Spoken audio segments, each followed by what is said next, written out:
Hey guys.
Hey, Kolomar, thanks so much for your sub, man.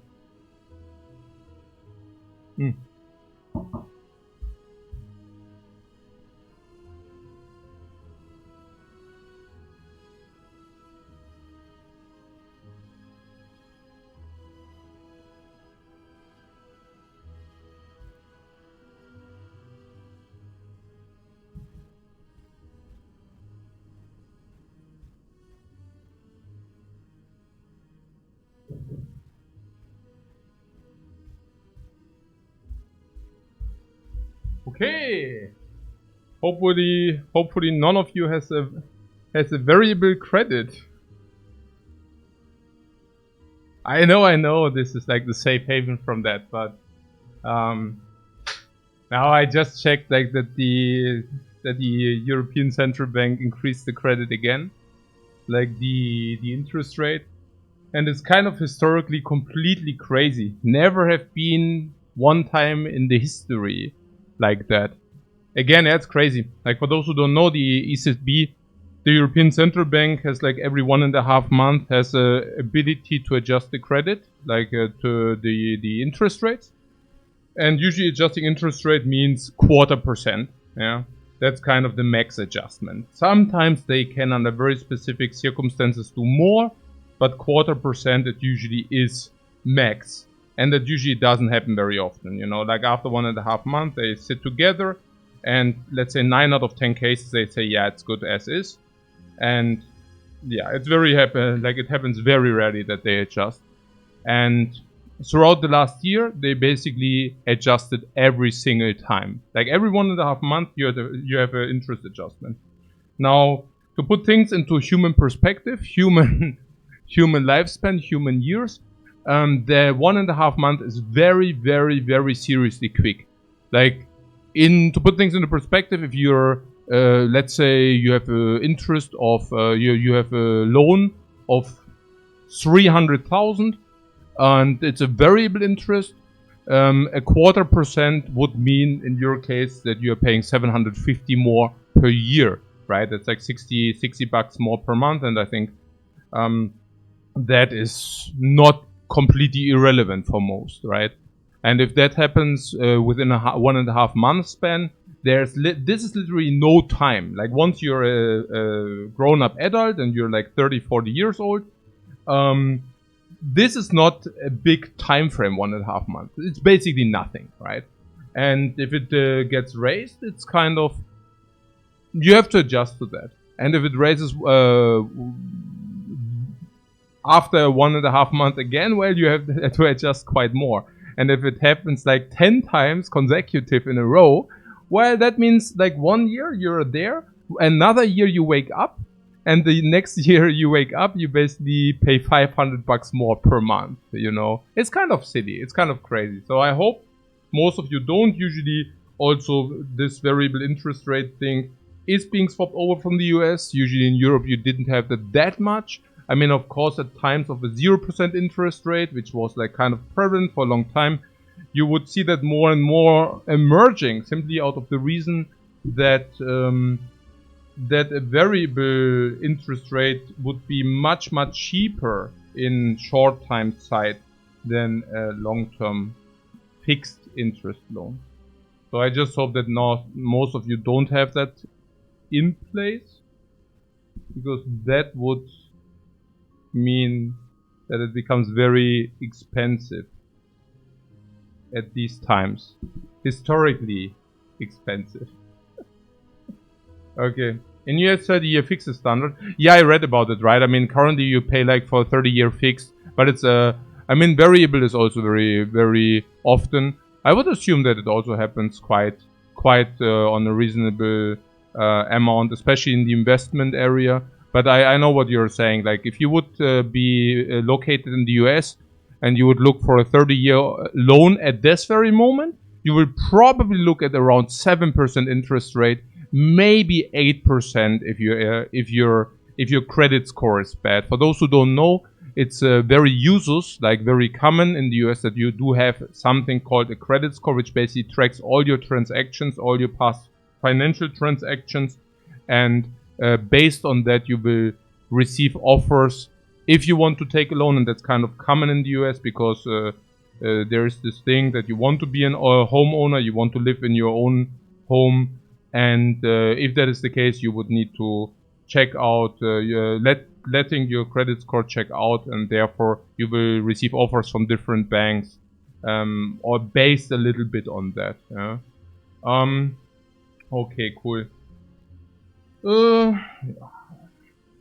So.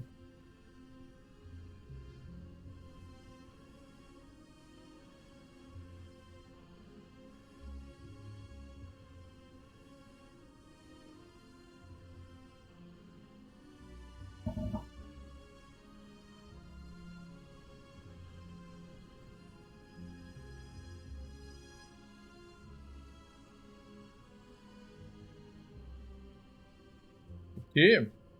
Der Reaper ist zufällig die nächsten Tage besser. Aufgefallen, nicht so viele Fehler. Yeah, our mistake rate on the last games weren't that high, but there were some night sessions where we actually made some blunders.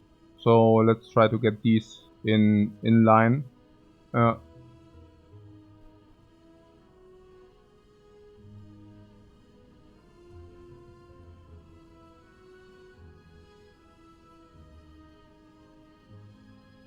Yeah, the 4:30 a.m. run, exactly.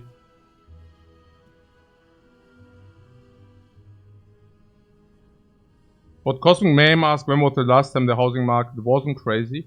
Oh, there was definitely a time. Namely the time, I remember it very specific, because I think it was when I was, 23-year-old? And it was crazy how low the real estate market was at that point. 2004, 2005. It was very, very, very cheap. I mean, if I would have known back then, I would have purchased way more property. I mean, I don't know. I mean, I purchased a reasonable amount. I mean, who could have thought about the future anyways? But this is also about, life experience, I guess. I guess nowadays I could, of course, do that a little bit better. Hindsight, yeah, I don't know whether it's pure hindsight. I mean, for me, that was just like my reality, you know. Prices are always this or that. Nowadays, of course, I would maybe evaluate it a little bit better. I mean, that was a time where you would go to forced auctions and everything would go away with 60-70% of the estimation price. Some even as low as 50%. And this is something that I wasn't aware of it, but it was a very special place in history where you had like a big buyer's advantage and all that stuff. Hey Lipen, thanks very much for your sub, man. Yeah, so, but yeah.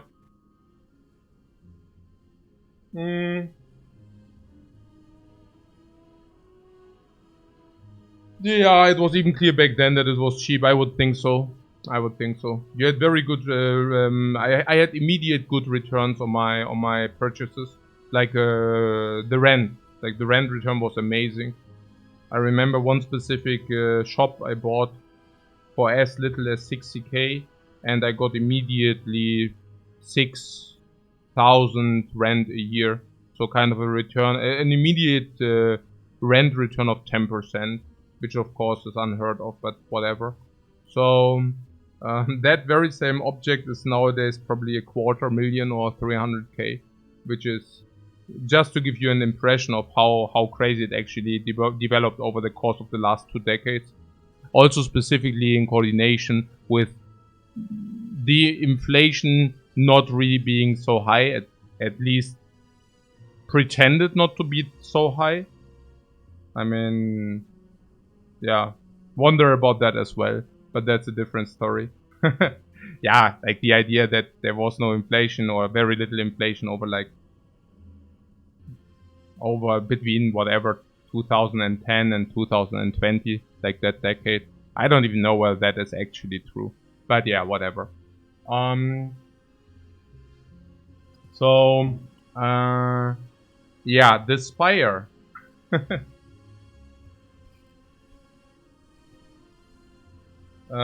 This Spire. What Zaklo says, be born into money lesson over? Yeah, I started at 0. But thanks very much, man. that was probably the lesson.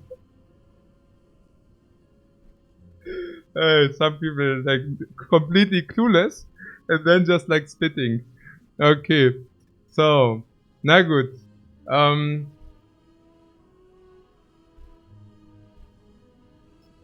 Also. Yeah, we are apparently...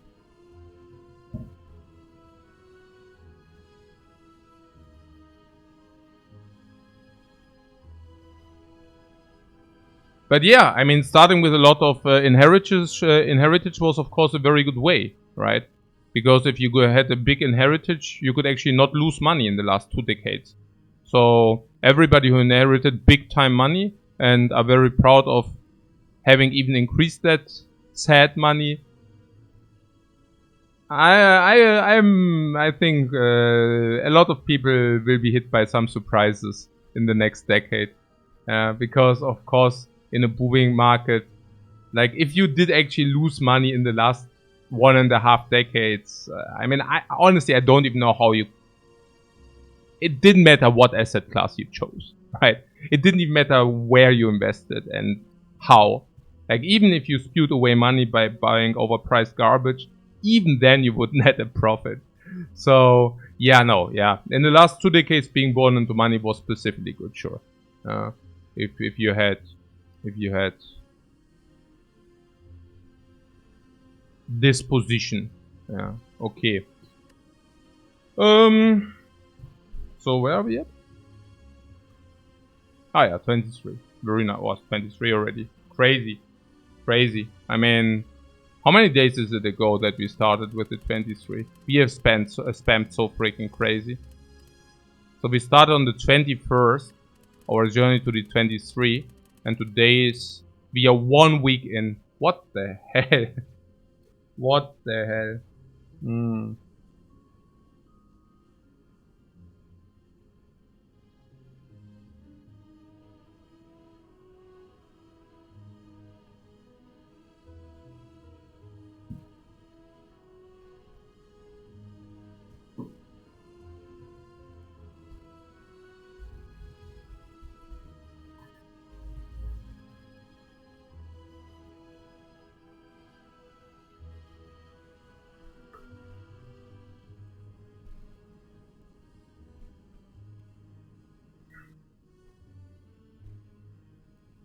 What never asked, what do I think about inheritance tax? Yeah, in theory it's a very good thing, especially if you tax like the more money you have, right? So if you would tax whatever 10%, 20%, like over a certain threshold of money, that would probably be a good thing. But then again, it's only a good thing if you cannot escape it. And for that the world seems to be a little bit, yeah, not in a position to be able to control it. So if you cannot control it, you know.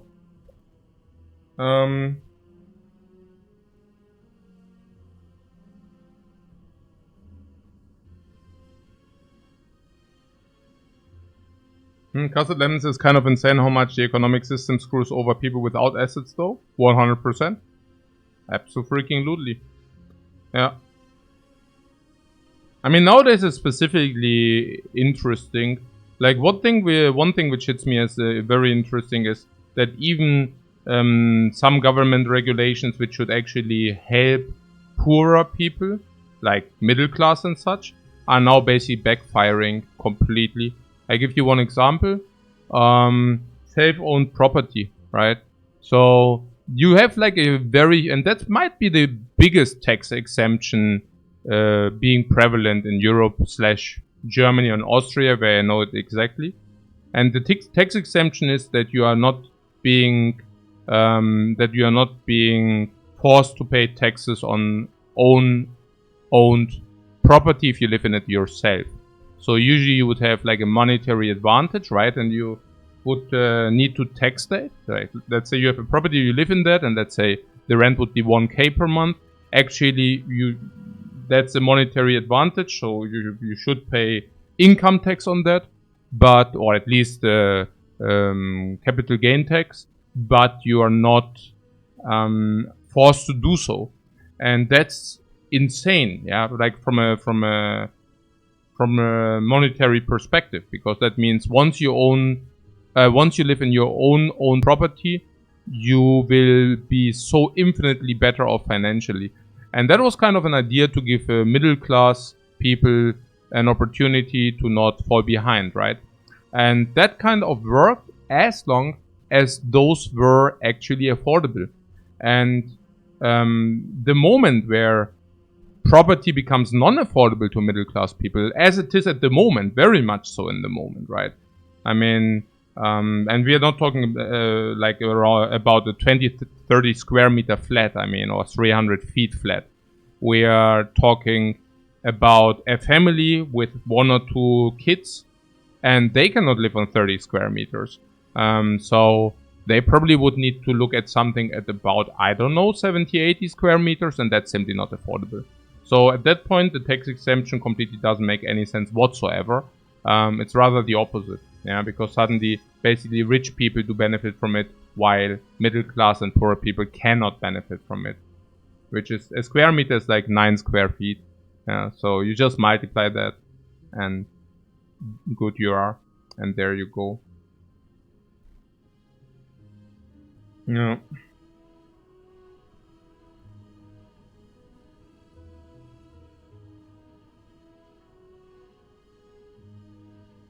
So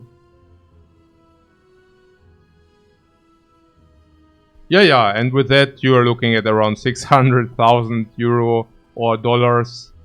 Yeah, it's not pretty. It's not pretty. Yeah. Why so serious? Says in San Francisco is completely through the roof. There you would pay for a mortgage like 8K per month. Yeah, no, that's exactly what I'm discussing, or what my point is. Yeah. Okay. A fasting run? Yeah, we took the early pellets, which then won us the run. Literally. We had a very, very important and interesting decision in Act 1, where we could have bought a white beast, which would have made us, of course, considerably stronger in Act 1, 2, and 3. But we realized that our potion drop was already very high and that Act 1 was solved already. Therefore, we said we picked the orange pellets without a power in the deck, because we will be able to make use of it later. And that was exactly what happened. That was very nice.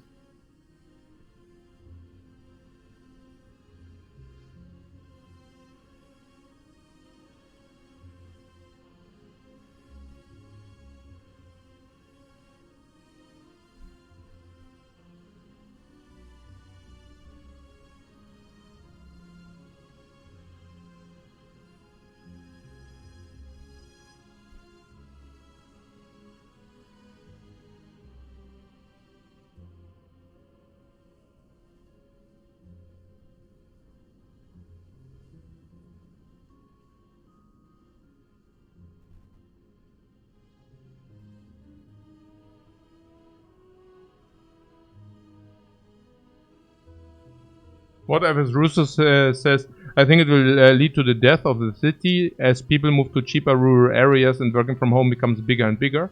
Yeah, no, that's not how it works. Yeah. Rural areas were always insanely cheap. Yeah, so you might think, yeah, people just just live at the countryside, but there is no work at the countryside. Yeah, so people move there where it's work, and work is in the cities. Yeah, and that's it. Pretty much. Yeah.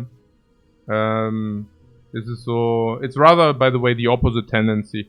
You will have more concentration in cities, and that's also already with very, very high rental estate prices. Yeah. It's not that you can just decide to live on the countryside. You know. Yeah. I mean, you can. You can, if you have enough money. And again, right? I mean, if you have no money, you cannot do that whatsoever. Yeah. But it's true, like if you have $500,000, you can buy yourself let's make it $1 million, right? If you have €1 million /dollars, you can actually buy yourself a big villa in the countryside for probably whatever, $250,000, $300K, and the rest you have for living expenses. Good life, yeah. But if you're not having this pocket money, then then there is no change if the house on the at the countryside is extremely cheap. This is not how it works. Okay, so yeah, we jump into the run. What do you mean in Austria? Sometimes countryside is even more expensive? No, absolutely not. I told you like that I purchased like not even 1 hour away from Vienna this big hotel, which was building cost 7 million euro, and I purchased this for 1.1 million. Like if you think about it, like 2,000 square meters, like that was like what, 600, 700 bucks per square meter? Absolutely not. It's a difference like day and night. If you're going away from the city,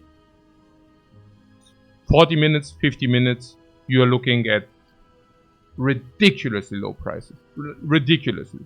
Yeah, it's like so freaking low. Yeah. What happened with the hotel? Ja, ich wurde überboten. Like, it was at the forced auction and like, there's a 2-week window where other people can actually bid more. And, I think the guy who lent the money, he basically overbid me, hoping that I will match the offer, but I didn't. So therefore, I owned that hotel for 2 weeks, which was fine. I mean, we chilled there a lot and it was nice. Nowadays, I have to say, Corona hit quite very quickly afterwards. I mean, we had the idea to make like a family hotel out of that, like having like there was a big land site as well. There was big land attached, and we wanted to make like kind of an animal zoo, and not a zoo, but open animals, not in cages. But, you know, that you have like your animals running around in that area, and kids can go there and they can preserve it. Not like a preservation, it's rather like a combo where you can like make holiday with your family, and the kids will have like a good time. Corona hit directly afterwards, so I was kind of super happy that it did not happen, because, I mean, as you know, you could not really have gastronomy or hotels at that point. And it also led me to be able to play Slay the Spire more, right? Like, if I would have purchased it, I would have had a lot of real life stuff to do. So ultimately, I was more than happy that it didn't happen. But yeah, like the tier garden thing, yeah.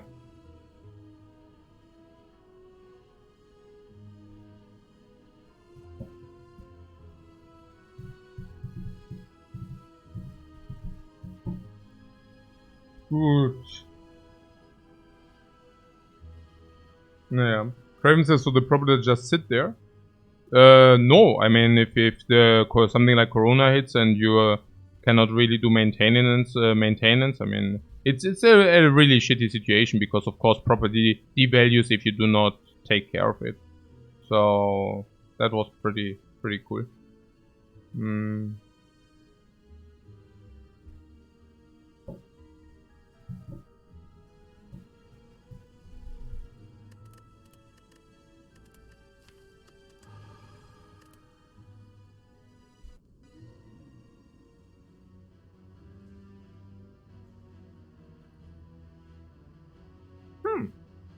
Yes! Nobody will ask me for an infinite. I'm so happy. I mean, maybe some people will, but you know, I'm so happy. No crappy infinite. Maybe fasting again. We analyzed that fasting is a positive card with the Joker. Fasting is a card which actually completely makes Joker downside disappear. And what could be nicer than making the Joker downside disappear in kind of a way? So that is pretty cool. I like that. Picking fasting, or being able to pick fasting with no downside, or like making a downside disappear. So freaking cool. Also always makes for an interesting run. I mean, if you have a Joker run, that usually surrounds around, you know, cool stuff. Like very nice, expensive cards. Wallop, maybe V-Kick, maybe signature move. Maybe Snecko. Snecko completely makes the downside disappear as well. Maybe a lot of powers, which you can then set up to win the fights with a lot of powers.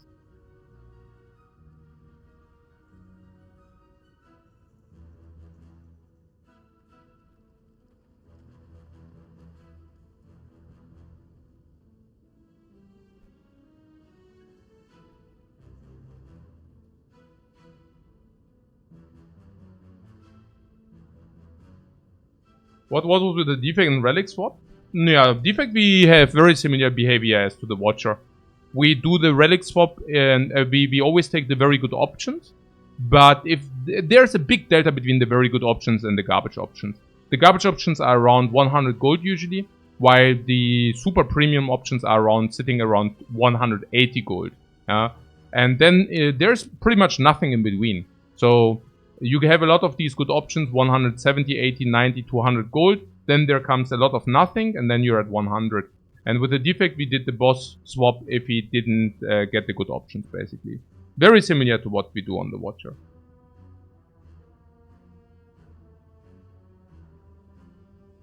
It's a low roll? Yeah. I wonder how much of a low roll that is.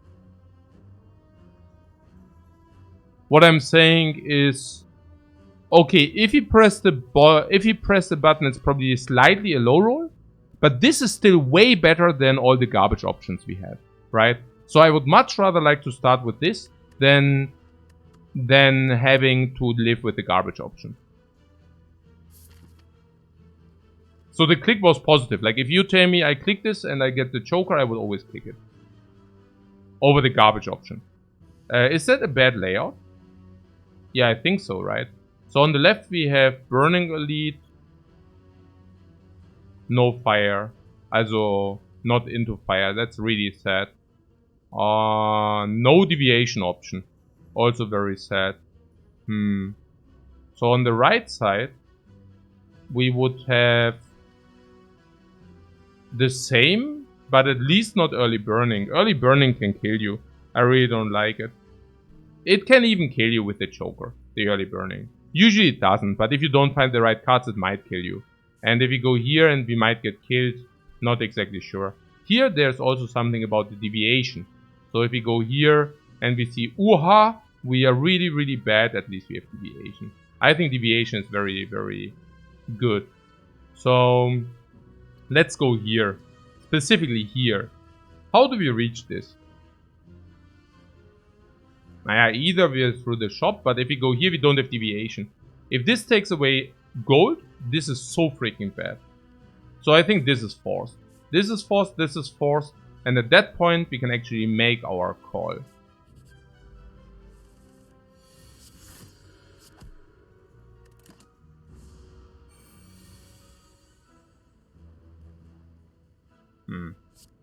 I mean, this is kind of forced everything. There was nothing we can change about it. I hope I don't redraw Eruption. That would kind of suck. Now, this is exactly 33. Which means the rest of the fight is flawless. Flawless victory. Finish him. Roar.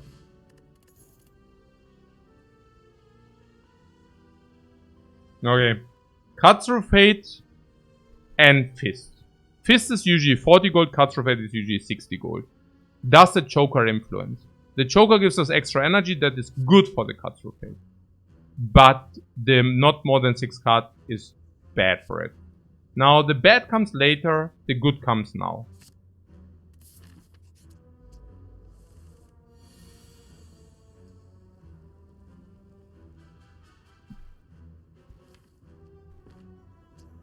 If you strike the back, the rare, 27. What does 27 look like? 27 looks like Cut Through Fate 1410. So 10 plus 9 is 19, 25. Yeah, Stand Sense is also worse. I mean, I don't know. Depends on the amount of mental fortresses you receive. So what are we looking at the moment? We are looking if Cut Through Fate. What triple strike on Eruption? Eruption triple strike kills a Grey, or what do you mean? 27, 33. Yeah. But keep in mind that Cut Through Fate.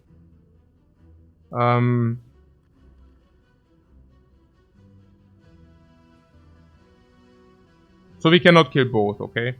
Which basically means Eruption and then Eruption, Cut Through Fate, Strike would kill. For 5 energy we can play 1 block.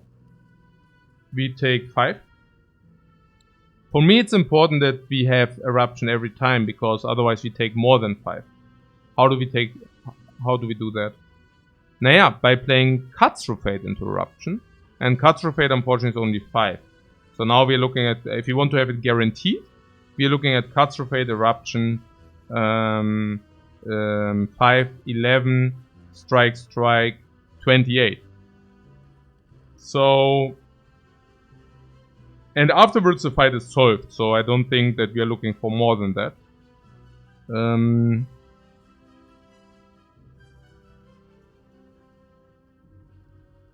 There is one argument that we can kill both if we target the green slime now, if the draw is good. But what means the draw is good? The draw is good means there's no attack card in the bottom. There are not 2 attack cards in the bottom 2. If there are 2 attack cards in the bottom 2, it's a little bit sad. Now, what we can do, however, what did I say we take if we play that line? If we play that line, I said we block 3 against 8. Now, what we can, of course, also do is we can block 6 against 10, taking less. And that is only bad if both defense are on the bottom. So, I think we probably just go for the standard line, which would be attacking the green slime, playing Vigilance, and then having the ability to kill the green slime plus double defend. Is the fight over afterwards? I guess. I mean, at least we are not frail, so we can probably block or kill. Most likely. It's not a guaranteed thing, but we also have Cut Through Fate. And there are also ways to solve this. If we did not draw the blocks, we can actually kill both. Yeah. Fine. Very well. Yeah. Yeah. Yeah. So it's basically pulling the defend and then blocking in. Eruption is a good draw next turn. So that is good now. I mean, taking 4 is not the best result, but attacking is not the best result. But at least we know that we can block in or kill. Strike, Eruption would have already killed, so keeping this Eruption basically preserved us from more garbage.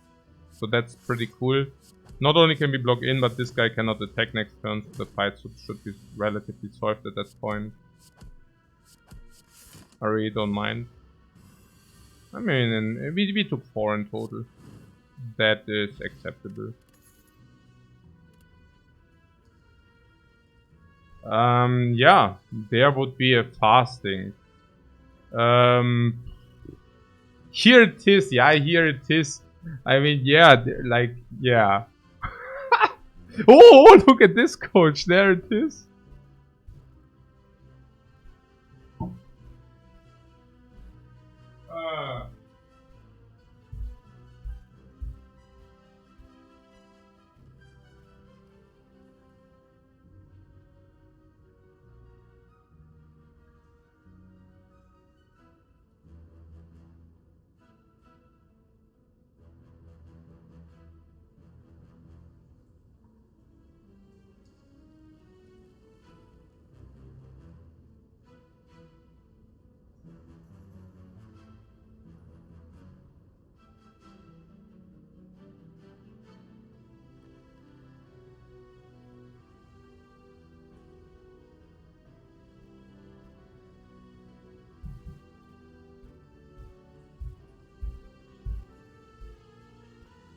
So what? Passing is the way to go.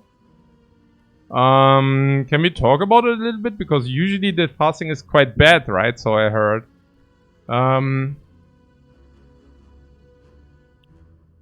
But I take it, right? I mean, like, water is also barely positive. Against Hexaghost it's not even good. We want to stay in Eruption against Hexaghost. So if you want to stay in Eruption against Hexaghost, like, water is even worse. So this is barely positive. This is negative, of course, so this is passing over nothing. I mean, I think we just pick it, right? I mean, if you pick this, we can just play a normal watcher on afterwards. Like if you have the choker,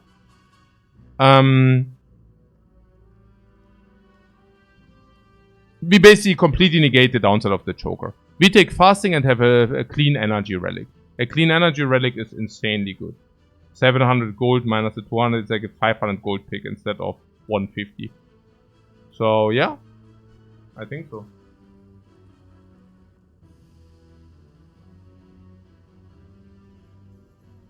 Okay.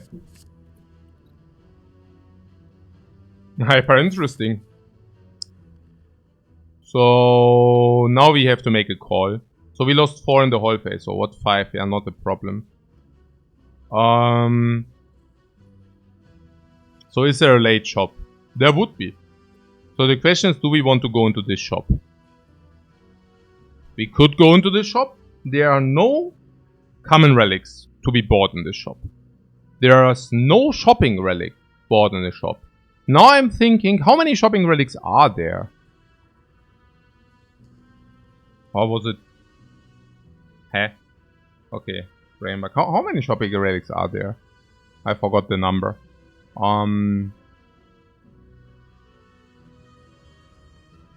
It was 10 or... Okay, I completely forgot the number. But, okay, there's a chance that we get the shopping relic. And if it's pellets, it's insane. You know? So, there's like... whatever. If you had to guess 10, no, I think there are more. There are like 7, there are 15 or 6. Yeah, Monodude says 17, yeah. So 6%. And now, how good is pellets in our case? Naja, if we have the fasting in the deck, then pellets is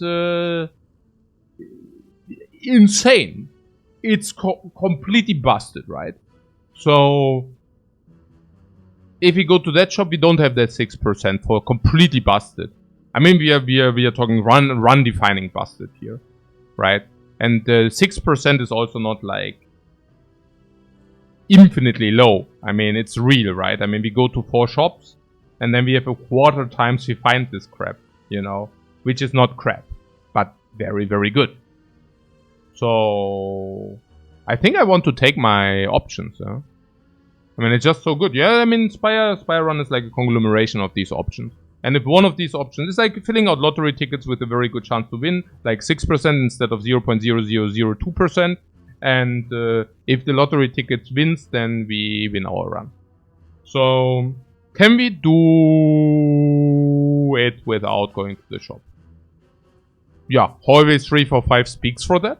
Because we are considerably stronger in the hallway fights because of this. We are considerably stronger in the hallway fights because of this. Not necessarily because of that, but because of the cutthroat play. So I think we can do that. We also haven't found potions, but that's not a problem. We hedged for that by preparing hallway fights 3, 4, and 5. So that is not a problem. It's also unclear what we want inside shop. Remove and potions. Yeah, we would go to the shop and we would remove and potion. But removing defense, now we have fasting. But yeah, whatever. So, it wouldn't be that bad. I mean, we could remove an potion, then we have 2 potions for this, which we want to take. But I'm pretty certain that 5 hallway fights give us the same. Namely, potions / cards to be able to do that, with even healing option directly afterwards, / upgrade option into this. But that being said, we already have upgrade, right? I mean, Choker is amazing in Lagavulin. It can be good in Cube. It will be good against Nob, because Eruption is not upgraded yet. Alright. Oh, also something about the setup against Lagavulin. 3 strength and 3 dexterity. I mean, you know how bad it is if he debuffs you? Now we are basically starting buffed, and after he debuffed us, we are still stronger than we are usually without the debuff. If you think about it, it's crazy, right? Yeah, and we can of course take flurries, because we are fasting now.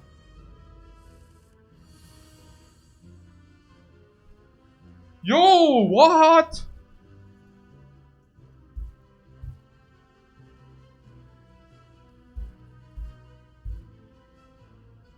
Okay, wow, that is so incredibly bad. That is so incredibly bad. This is gonna be a difficult run, yeah, starting with -12, I heard, so yeah. That was really, really bad. Holy moly, holy moly. I mean, what was it bad? The 5%. This is less than 5%.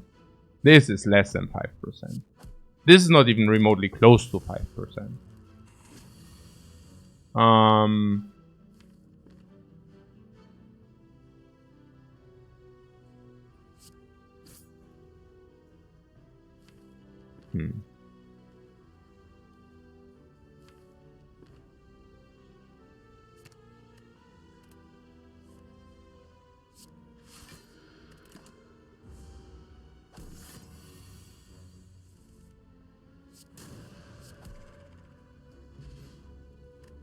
Yeah, we could have either killed or blocked.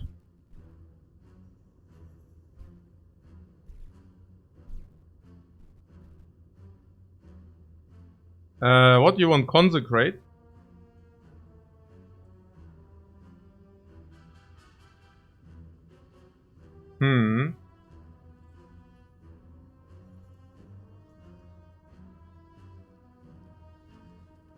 Fortress? These are all bad. Okay. It's not a stupid idea with the fasting. I don't think so either. I think Consecrate is very strong into the hallways. If you're fasting in the very same hand as Consecrate is very, very strong into the hallways. We still haven't found the potions. I'm uber happy that we hedged so hard. I mean, we had potion drop 70% now. I'm so happy that we did that. It's very good against the cubes after fasting anyways, with Eruption anyways. Eruption, fasting, Consecrate for BAM. Fasting means we are basically playing 3 energy after fasting. Now in a 3 energy deck, Consecrate is very, very, very nice. And fasting being a 2 energy power itself, it also means you have to pay, even if you have +1 energy, you still go -1 energy because it's 1 more expensive than 1. Okay, so what I'm simply saying is like being on 3 energy, okay? And then Consecrate is suddenly very, very strong on 3 energy. Mental Fortress would be the other option. Now, we already said, I mean, Mental Fortress is the best against Lagavulin. Lagavulin we kind of already have C-minus solved. So it doesn't really make too much sense to me. Yeah. Also, Mental Fortress is completely counter-synergetic with the fasting, in a way that we can now block with cards. So what do we need Mental Fortress for? Right? So we want to block with Third Eye, we want, and such, like the coin, right? The coin is very good. The coin fasting is actually very good. So we can now think about taking this or nothing, right? And now, do we take this or nothing? And I think we take this, right? Because 1 AoE is always nice in the deck anyways. But more importantly, we just lost 12 HP. And we are looking forward for very soon Elite. Which means this is good against Nob. After Scissors, without Scissors, into Eruption, into BAM. Against Cubes, probably our lifeline. I mean, we can also block against the cubes because we are fasting. Fasting very strong against the cubes. In the first iteration, not so strong, but then in the second iteration, super strong, right? But still good enough to clean the water before we get too much farm. And against Lagavulin, I guess it's whatever. But it's also a little bit about future fights, like Gremlin fight, maybe Slavers a little bit. But yeah, you get the point. Like, I think there may be some where we will be able to use it. So, we don't want to stand too much either, exactly, with the Joker. Like water is the same problem. With fasting we enhance our blocks, right? So I think it's either Consecrate or nothing. And I think after having taken so much heat, I'm in the Consecrate camp. Also putting aside we have 2 hallways without potions. What about the 2 advanced hallways? You want to get hit for 20? Then we go to 24. Then we go here. We might just die in that fight with 24. Yeah. Okay. Yeah. There we go, fasting.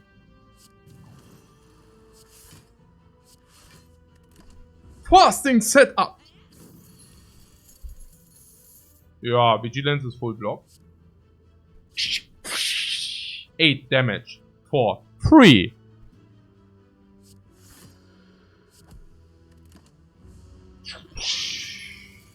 Blocker da Walker. Zack. Nobody was robbing us here. Give me back the gold. Man. Yo, I take inner peace exit. Inner peace draw. Inner peace energy. Why can we do that? Because eruption is 2 energy. Number 1. Number 2. Choker, but fasting. Perseverance.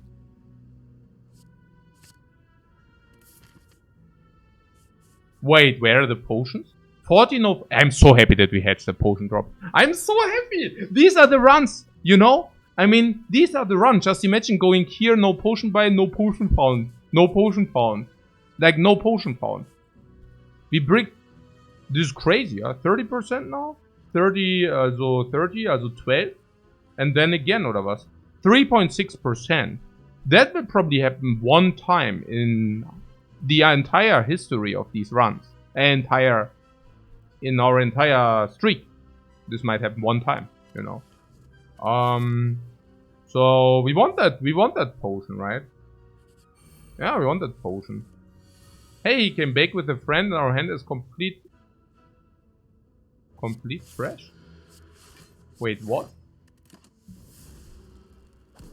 I'm very happy that we have eruption and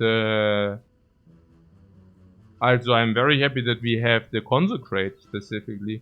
Can we somehow consecrate for 16? I mean, that would be a thing. Yeah. How much damage do we have? Is it 38 plus 9? Yeah. 5 energy. We have 6, but not after we played it. Yeah, inner peace kills with consecrate if you want that. We could also go eruption consecrate, also 12, 19, 38, 47, 9 missing consecrate would also kill. So we could also just attack, hoping that we draw consecrate. Oh yeah, it's actually consecrate or any strike, honestly. Yeah, let's do that. Let's do that. It looks very good to me. We can do that because we are currently in Vigilant. That looks very juicy. I hope... I'm always friendly afraid to have miscalculated. But that looks pretty good. So... Is it safe? I mean, if you don't take the strike, it's certainly not safe. So if you take the strike, what happens? Well, I guess we just kill the other one then.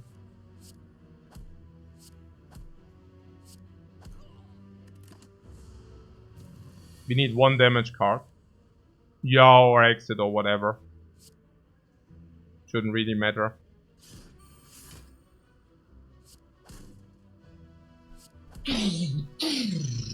Fear potion. Perfect against Nob. Perfect against Lagavulin. Good that we already have consecrate for the cubes. I do like that. Nirvana. Complete garbage. Windmill strike. The trash of the nation. Empty body.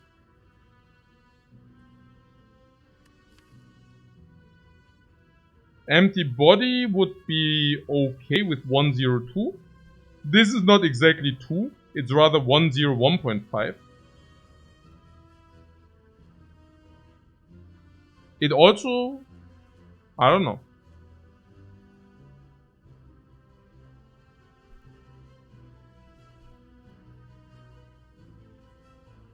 What empty body plays with fasting? Everything plays with fasting. The question is like some cards play twice with fasting, you know? Or even more than that. Like Tantrum, for example, plays 4 times with fasting. A coin plays 2 times with fasting. Coin is a common. I mean, we could just pick every coin, honestly. Which is like the hyper synergy with the fasting. So I'd much rather see like 10 coins or something. Literally. Yeah, I think we passed that.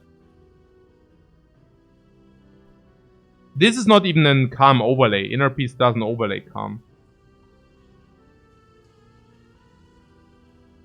I'm not even sure whether I want this card. And we are currently not looking for Stance. Once we have maybe Mental Fortress, if we take that, right? Or once we have at least one Flurry of Blows, you know, then we will still see this. I mean, this is garbage. I mean, Empty Fist is better, Empty Mind is better. So, what I'm simply saying is there are 2 clean exits in the common slots, which is like 20% per card reward screen. So, this. Yeah.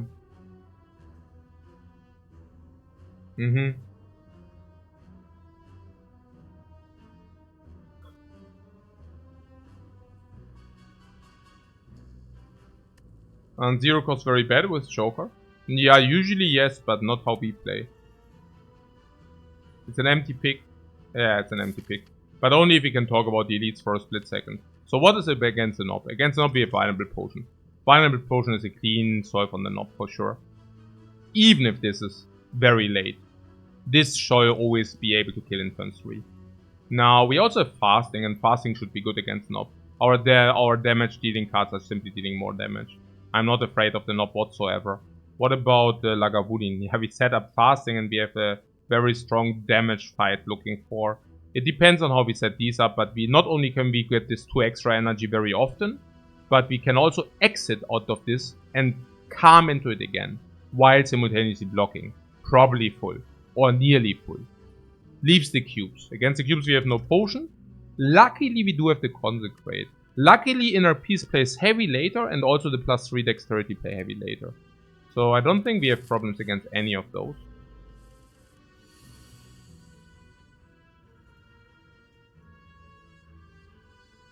Yeah. So, how do we do it? Here's a decision. Oh, absolutely.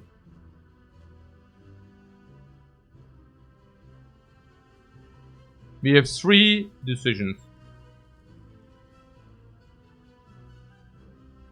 I would guess Fasting and Calmness might really be the best. Because we gain the energy back and Inner Peace draws. Not so sure. I mean, if you get Eruption, we overlay energy, no? Maybe not. Maybe not.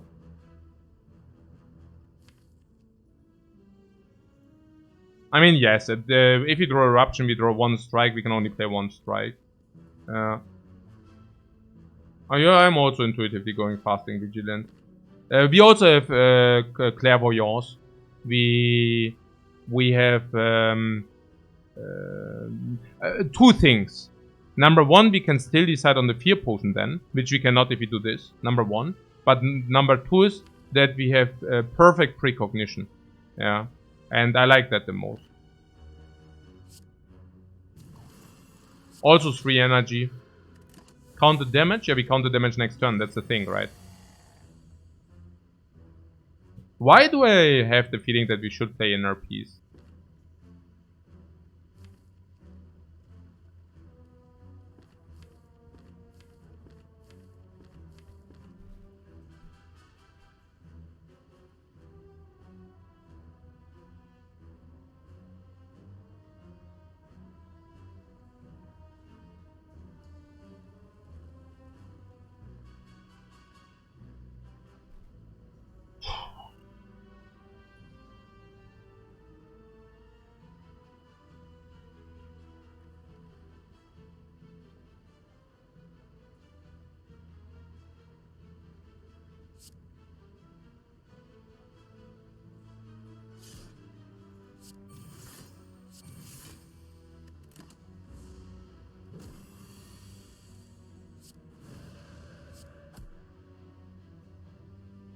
Wait, what?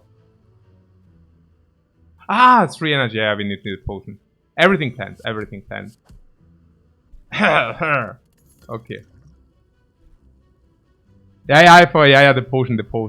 Yeah, the potion. It's okay. Yeah, nee, it's okay. We have the potion. The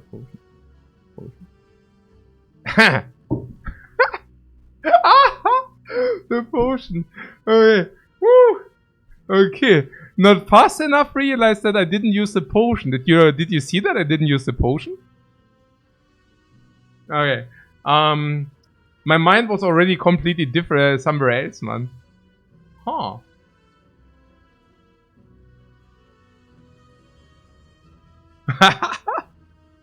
Das war schon, ja. At least we had a clean knob fight. The potion is irrelevant against the cubes. And Lagavulin is solved already. Look, there are hallways. Against hallways, the potion sucks a little bit, right? Against mighty enemies. Against the Lagavulin, we have free fight. Why would we need the potion there? Against cubes, it sucks big time. And potion drop is like extremely high anyways. Okay. That would have been a sad way to go. You mean just dying against the knob because you forgot to click the potion? Yeah, no, probably, yeah. Especially if you wanted to use it. That would have not been ideal, to say at least. Oh.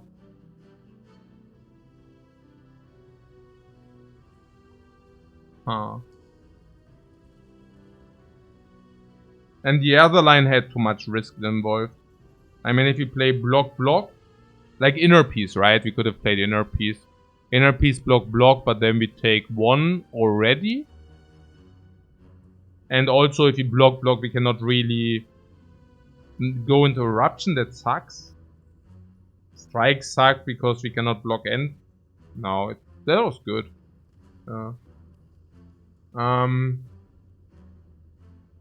Why are we rushing through this fire? No, absolutely. Maybe I just wanted to do it for content. What about that? Empty fist. What about it?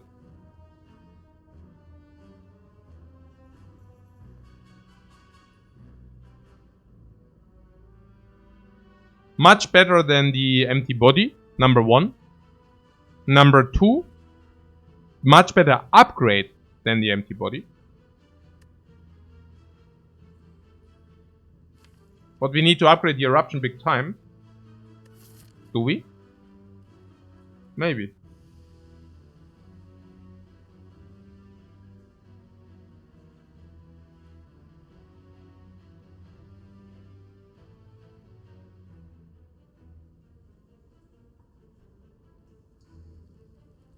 You wonder whether eruption or fasting is the better upgrade? Definitely eruption. I mean, eruption for all fights, fasting only for the very long fights, but even then eruption is probably better.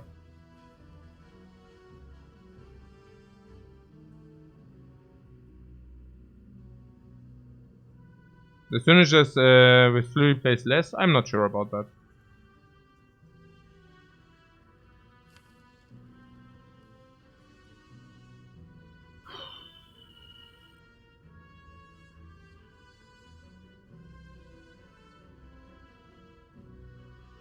What are the upgrades?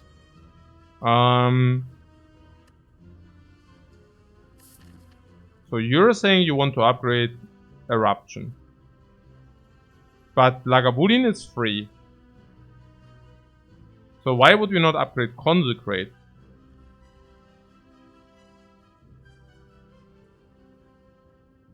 We have 3 upgrades in total. 1, 2, 3. Probably, if we don't lose life, which we probably shouldn't, we can upgrade 3 times. So what are these tier upgrades? Well, currently it can be Consecrate, which is good against Lord of Gremlin Slavers and all kind of Spire fights. Also cubes. Eruption. 2. Fasting at some point. I'm really not, I think if fasting is deployed, you know, 1 strength, 1 dexterity. Currently we don't even have that much scaling with it. We don't even play it every time. Sometimes we skip it. Yeah. If you don't do Eruption, Snecko is an option. Snecko Choker. Snecko Choker completely eliminates the downside of the Choker. Completely. Right? Currently we have also break even. +1, +2. So Snecko would be pickable over garbage. For sure. So we could consider not upgrading Eruption. That would be upgrade Consecrate. Consecrate first if you say Lagavulin is the easy fight. And then we would upgrade Fist. And then we would upgrade Eruption maybe. Maybe another card. Depending on also what we pick.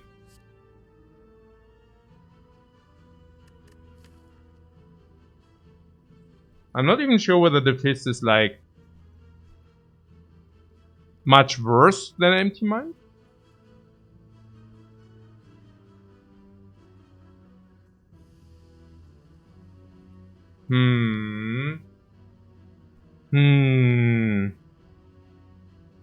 On the other hand, we usually say we don't take Empty Fist if we cannot upgrade it. And it kind of seems like this a little bit. If we upgrade Consecrate, we have upgrade Eruption, and we have upgrade Fasting. So why would we pick the Empty Fist here? Without a Flurry in the deck already? I don't know. It doesn't sound that appealing, honestly. Some coins would be nice. I don't even mind to being calm and then we play Inner Peace. Being calm and drawing Vigilance sucks though, but, you know. We need exit? Yeah, I don't think we need exit. We have to exit. Also we have 2 calms, I mean, right? So we have 2 stance changes.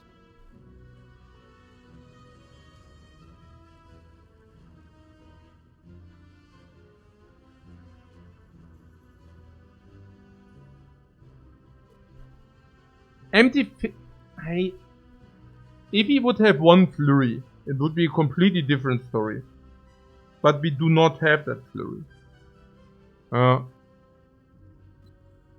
also have to say that the Empty Body is probably as good as Empty Fist once you are finished with Act 2. Maybe just don't take anything. We upgrade, Consecrate. Our deck is clean and neat at the moment. I don't think that we want the Fist. Against which enemy do we want the Fist?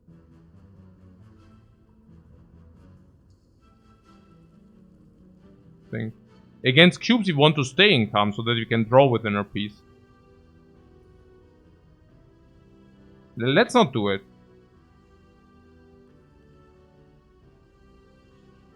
I don't really see the purpose.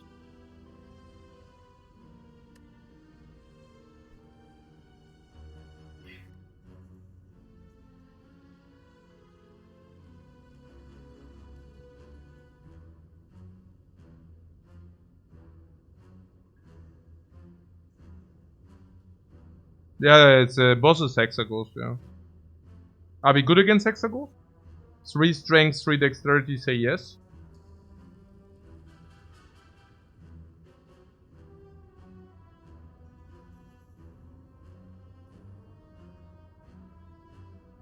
Cut Through Fate says yes. It will be maybe difficult, but we can also draw cards with this. We also have double exit on the Eruption. I'm not even sure whether the Empty Fist helps our damage. Currently we have a leg in Eruption. We have a 15 card deck with only 1 Wrath source. If we would have 2... Okay, look, Empty Fist is okay if we would have 2 Wrath sources. Or Flurry of Blows. Right? But I think we can say that we pick it the one way around, not the other way around, right? Given that... Given what? Given that we have an upgraded Consecrate, I assume, yeah. And given that we are running around with 4 energy, yeah. Kind of in a way we don't need it now.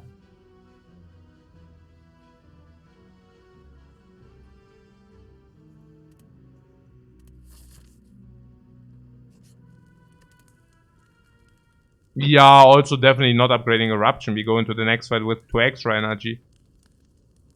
2 extra energy. I mean...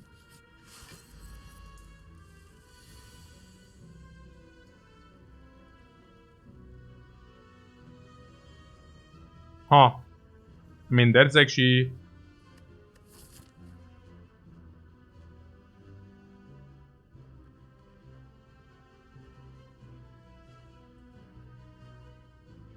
What? Nice upgrade potion. You want to use the upgrade potion here, yeah? Weird.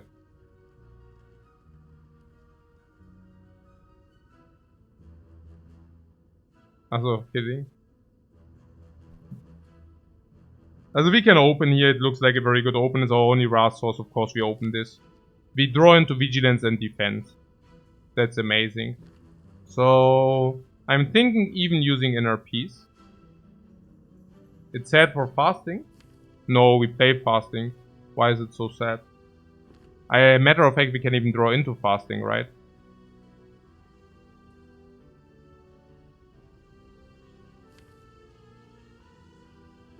Also, how much damage is that? 12, 19, 38, 47. 40 minus 40 is 70. Then we would need to draw our exit. If we don't draw our exit, it's sad. If we play Eruption, Cut Through Fate, we can take a look and then decide on Inner Piecing afterwards. But that's also weird because there's a Vigilance. Honestly, the upgrade potion here makes a lot of sense. We could upgrade and then guarantee the Vigilance exit. But only if the scissors are upgraded, it also will confirm more damage, also more recurring damage. Yeah, I think I'm using the upgrade potion here. The potion drop is high enough. I think we had 40, 50, 60, 70 miss. 80 hit. 80 hit, 70 hit, now it's 60. If we miss, it's 70 here. So we have to expect one potion from these. And then we probably have to expect another potion from these. Filling full potions against Hexagons most likely. In the worst case, we have at least one potion. This is such a good upgrade potion out of so many reasons. But mostly it's about the energy. About the bigger scry. To kind of guarantee exiting out. Another point is that this might even kill in 2 if you play it this way. Does it? Maybe. Does it enable to go 4 energy and then fasting? Even that we can do. We don't even need to do the inner piece. If we use the upgrade potion, we can just bam and then take a look at what we draw and then decide on that base.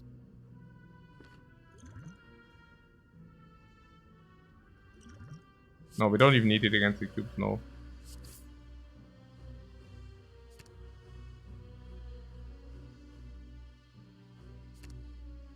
So yeah, the most trivial line would be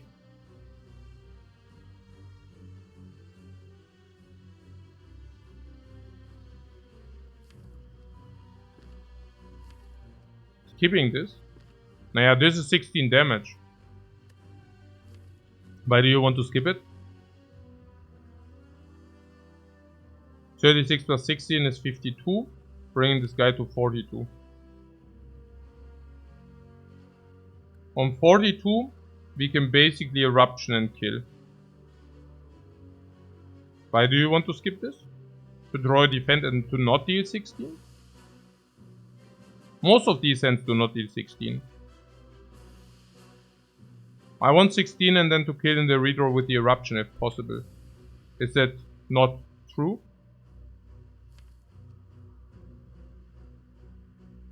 It probably is. We can make a call on the inner piece, but if we cannot exit out, it's so sad if we don't.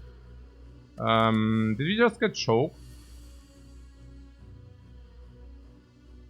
Apparently. So this hand is really crappy. We can either block 18, or we can block 3 less for 6 damage. I think in the returns we kill him usually anyways. Unless there's some very specific threshold. I don't think we hit the criteria for this threshold. What I'm saying is, there is a good chance that you just block in again. Even if you play fasting, block. Yeah. And if we draw inner piece and eruption, we kill. If we draw eruption and cut through fate, we kill.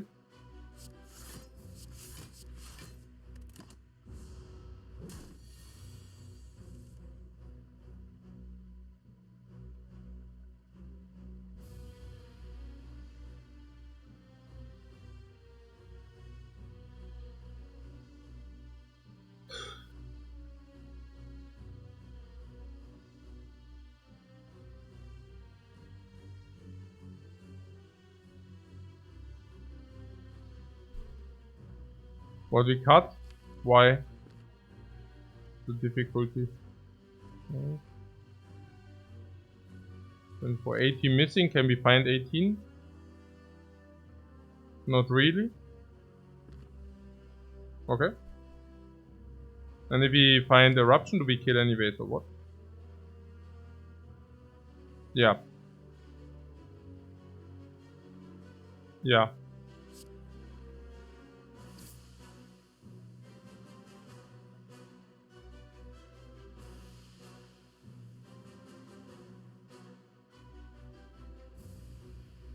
Okay. So this hand is currently blocking 8. If we pull this, we can block 10. So we can block 10 more. Or we can do a random card for maybe taking less. What is that random card taking less? Currently we are taking 12. If we draw Eruption, we take 0. That's already good enough to skim everything. If we draw this, we probably also take 0. If we draw this, we also take considerably less.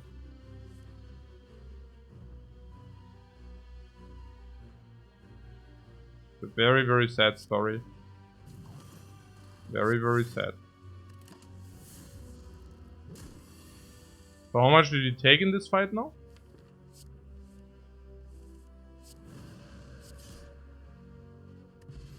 Not so much, right?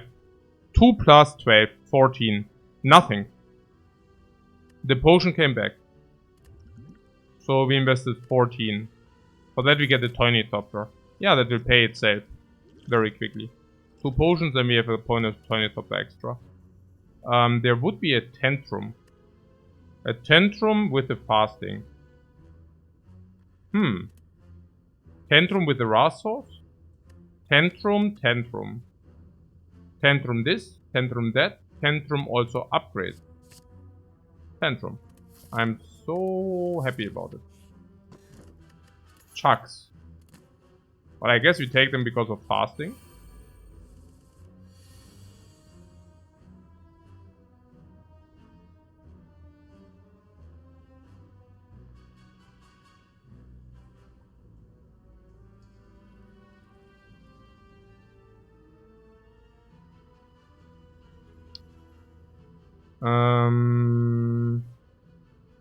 We go for the kill.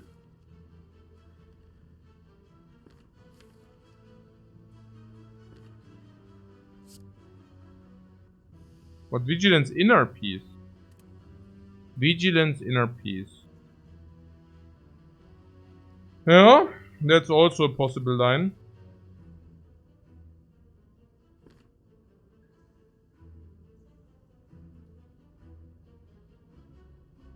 But what do we gain?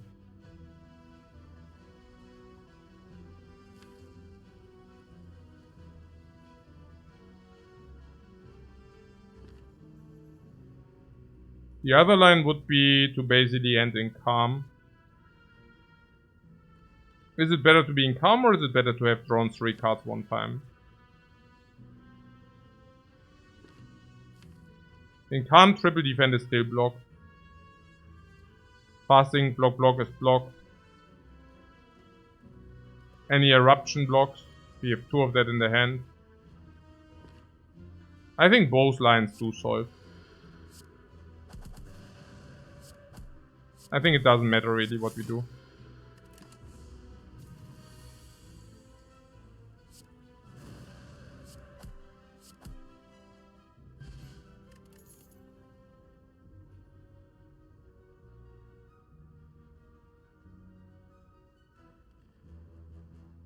Worship is complete garbage.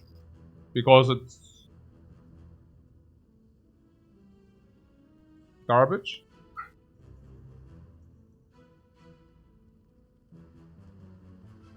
Top 3 versus double strike eruption. Yeah, that would have not been good. What protect for the Hexaghost? Yeah, no. No. Protect is like even like this is not even like using like fasting. Like extremely bad.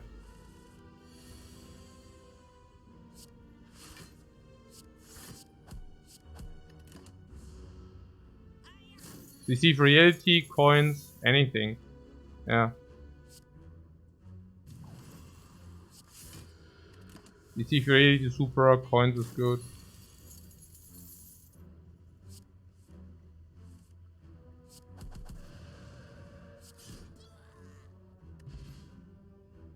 Yeah.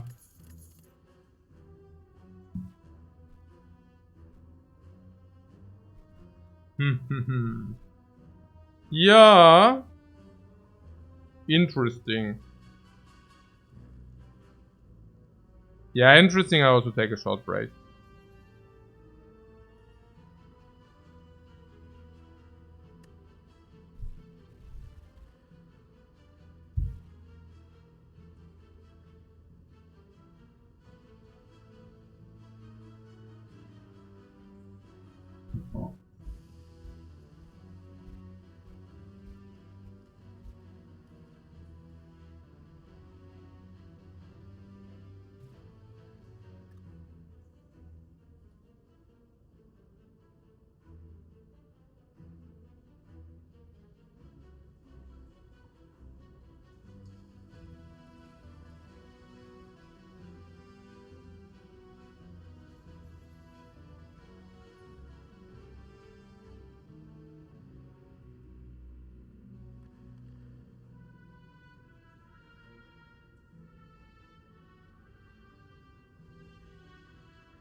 So, Empty Mind is perfect, right?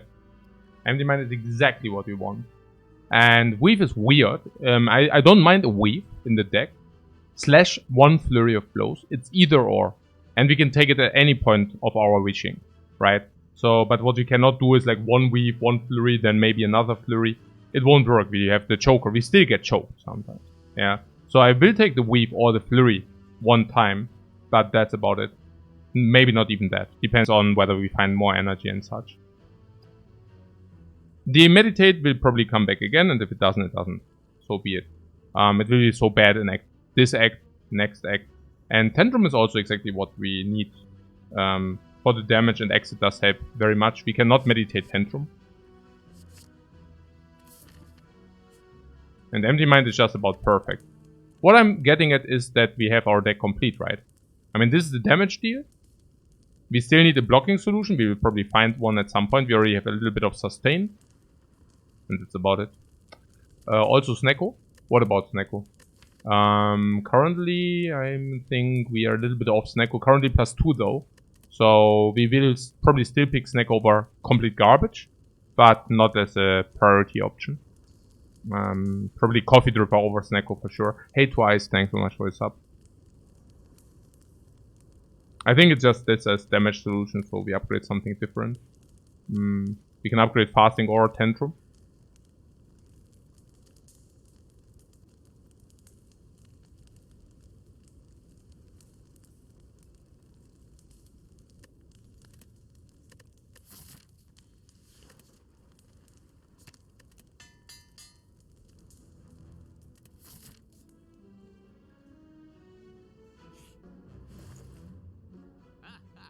Okay, these 3 relics are complete crap.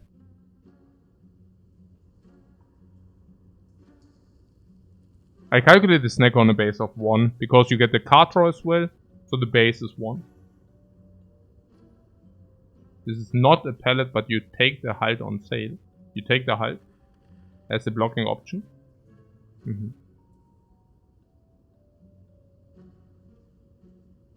Let's start with the remove.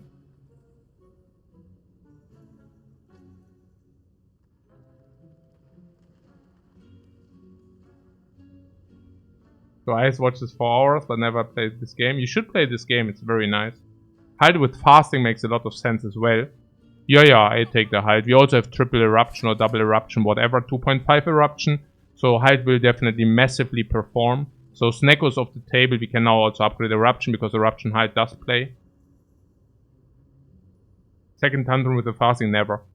1 is already more than enough. This will be our damage deal, the 1 Tantrum.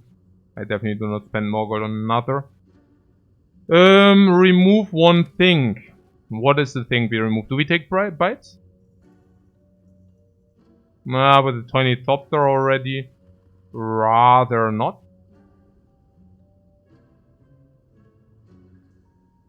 We have so much Eruption that going into I don't know.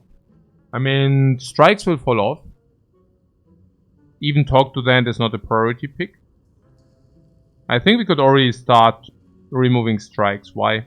Well, because we are not bad in the setup. The setup is basically us setting up into the Tantrum turn. And then we can play Tantrum, Tantrum. Tantrum, Scissors, Tantrum. But only Fasting is already being set up. Which means we want to go defensive until we actually are set up. The Strike remove will help for that. Also Fasting double block is possible. It won't be possible if you have Strikes going. So I think I will go the defensive line here.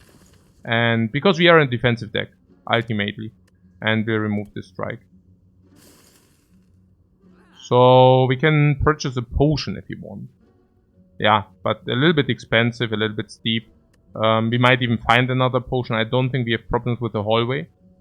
So I think it's maybe criminal to buy 1 potion. Also, Hexaghost doesn't require that much. We already have Tantrum. Tantrum Fasting should be enough to solve that fight. We have Consecrate in the hallway. I don't think I will ever buy a potion here.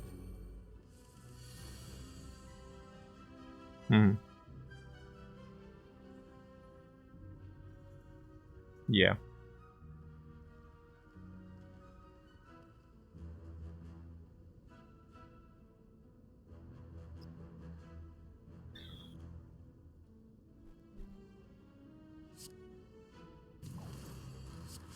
never playing the potion before Hexaghost is also extremely useful in the Hexaghost fight.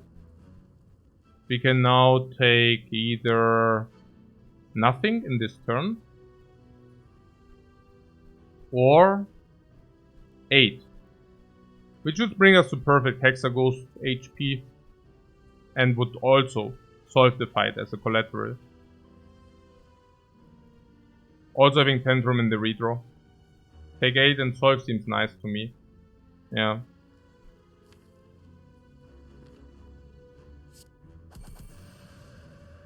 I think it's good.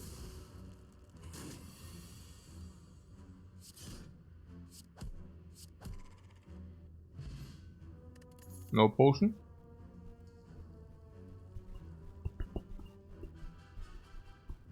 Wallop is good with fasting because the damage matters more, but it's worse because it costs 2 energy.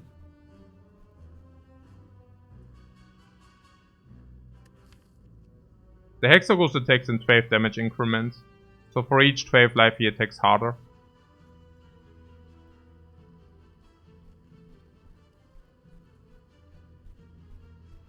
The Choker, I think we can ignore the Choker at this point. I mean, being on 3 energy. And also having card draw. The Wallop doesn't get the dexterity boost, no, but you get the damage boost, and the damage is also at the same time dexterity as well.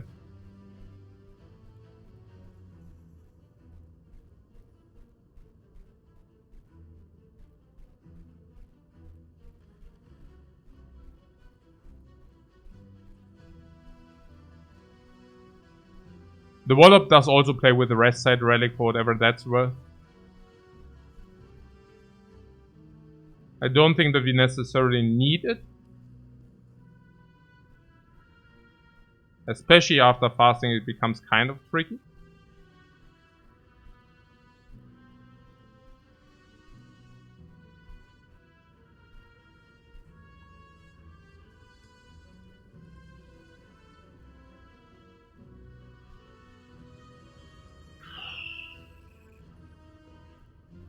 I really don't want to dilute the deck. Somewhat. We have also card draw here. I really don't want to dilute the deck further. I mean, we also already have a blocking solution. Having the Halt. I mean, the Halt is blocking 18 after fasting.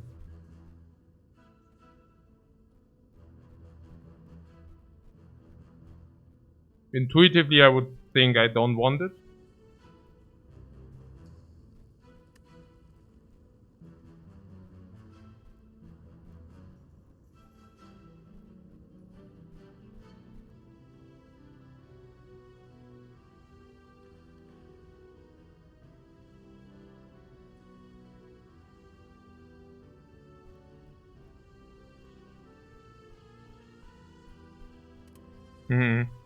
I think our deck is so strong, like non-duted. So our deck is so strong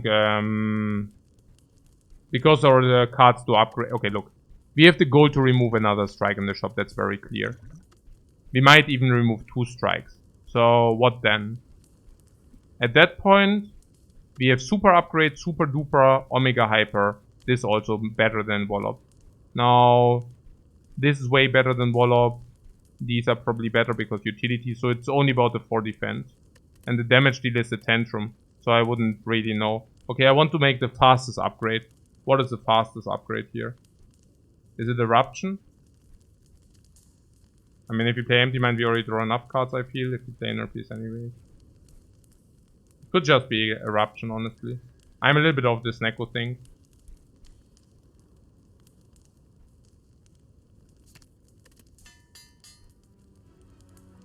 I mean, Eruption is a reoccurring energy upgrade. It's hard to go wrong with that.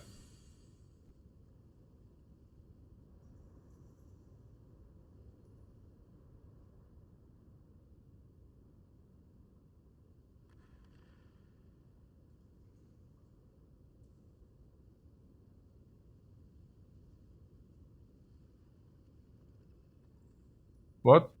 I'm ignoring the chat? No, I'm not. What? No.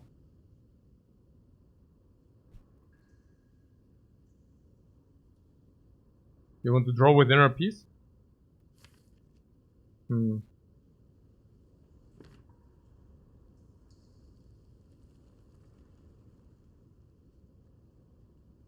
You don't want to exit in calm, yeah?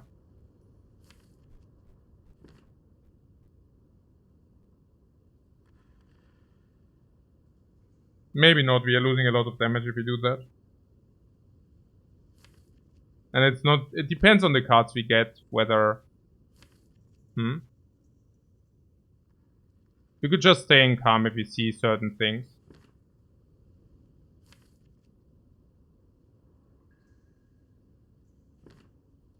Also, Eruption is not bad with the height. Yeah. Fine.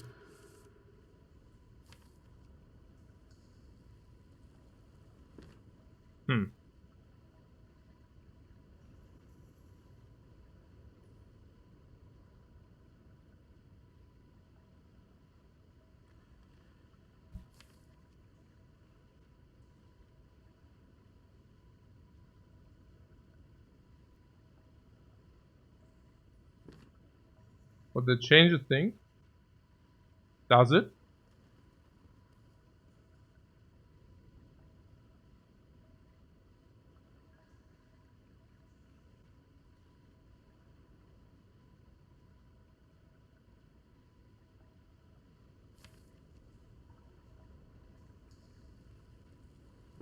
So Hexaghost attacks next turn for 24.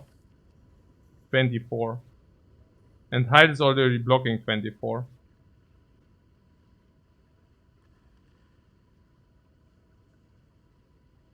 Even the blocks are already blocking 16.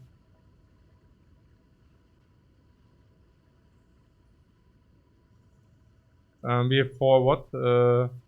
So we could, for example, Fasting, Eruption, Tantrum, Consecrate.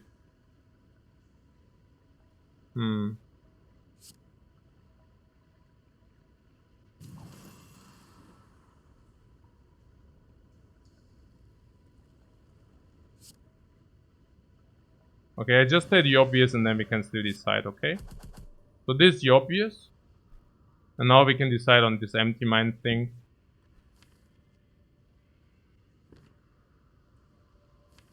I mean, first of all, we never die. Yeah, that's the first thing. So the second thing is Consecrate deals 22.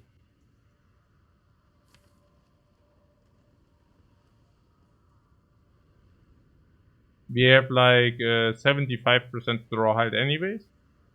If we don't draw height, we can also block with triple defense. We can even cut through into triple defense. That is not true. But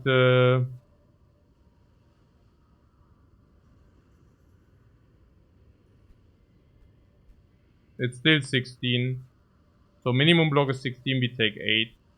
That's pretty much the minimum, and that's only in 25% of the cases.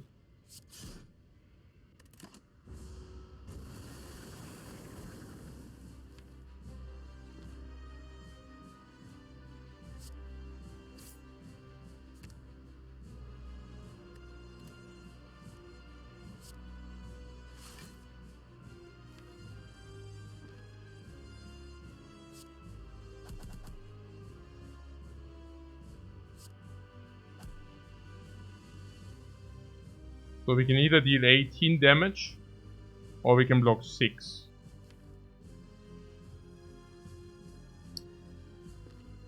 How much damage is the Tantrum currently?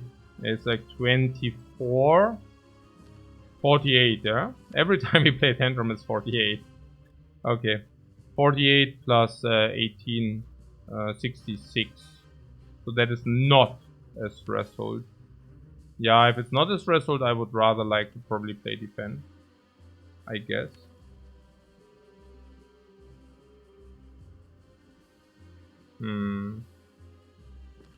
What happens next turn? Next turn we take maximally 4. And then we are faced... We don't have burns, that's important. So we take maximally 4 and then we are faced by 24 again. At that point we kill or block.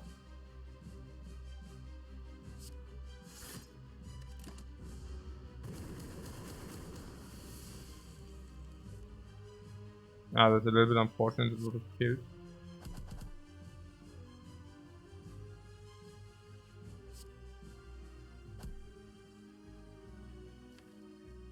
Yeah, next turn we have either block or kill.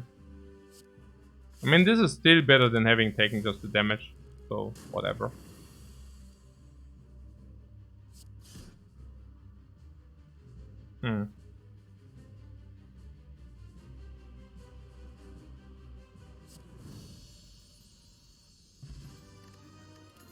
Yeah, fully potion super equipped.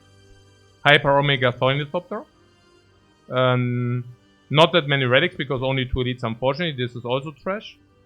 Nunchucks is also not that great with the Choker. Choker is okay. Carried us over the egg with full potions. Without us being needed to pay any money for any garbage. Like potions or cards. Wall Choker. Don't come in with Ragnarok fasting, guys.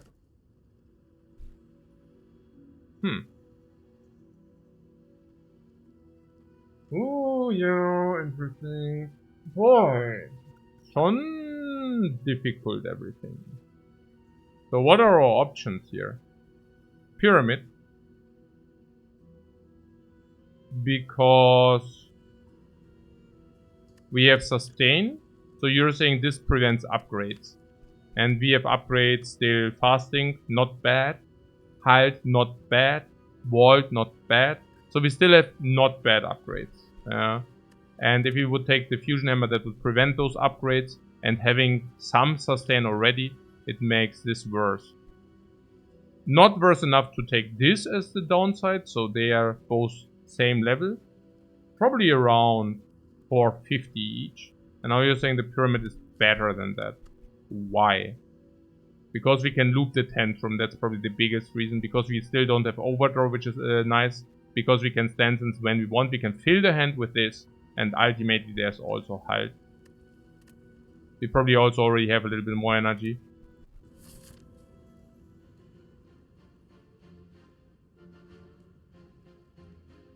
Right.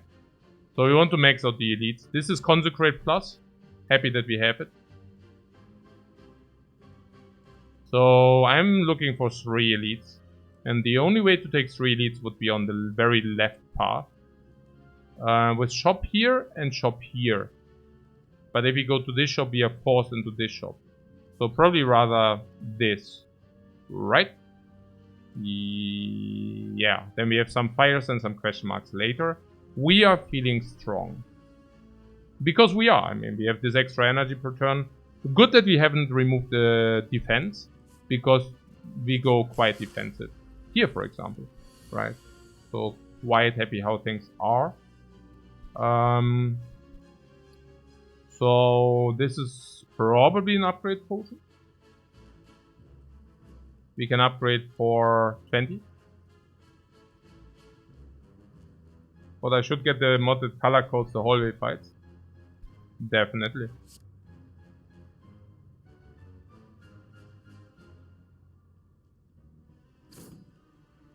Let's get these mods. So what about the defense?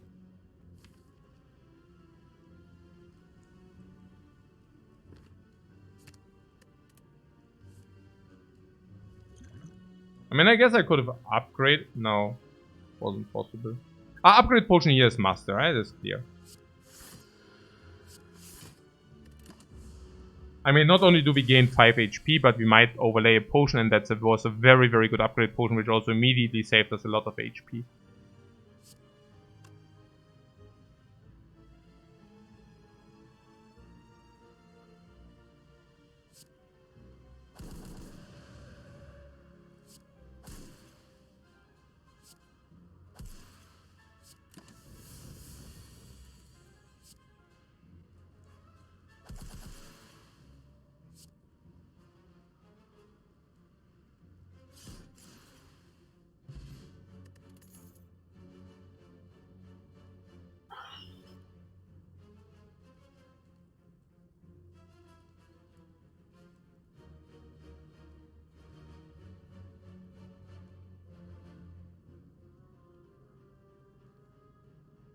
There would be another halt.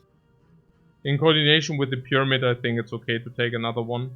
I don't want the flurry. So we go with another halt, yeah? Formidable. Yeah, halt is specifically good with the pyramid because number 1, it costs 0. Number 2, it's very conditional. But you can bridge the condition with the pyramid. I think it's very powerful.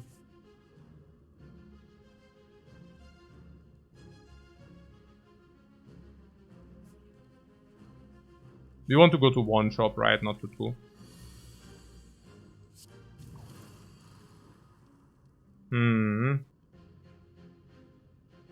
Yeah.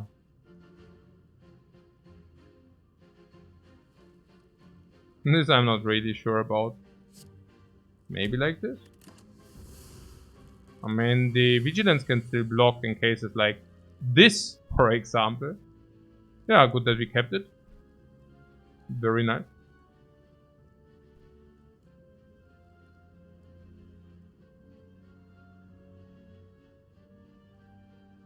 Yeah, I guess 1 is none here.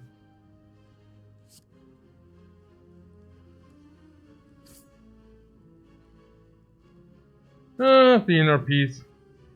I guess not.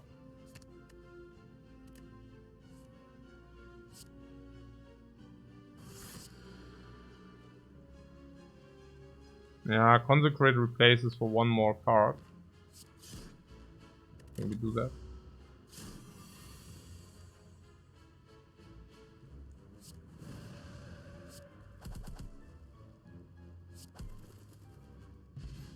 Not bad.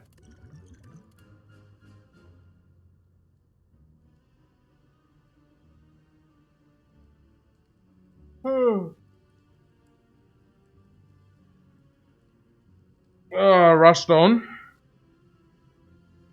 I don't see the rushdown here. I don't think rushdown is good. I think rushdown sucks. We always have full hand. Why wouldn't we? I mean, after VOD, our hand is full. And now we can maximally play 6 cards anyways. Right? But even if you would be able to play more, I mean, we have 4.2 energy. So...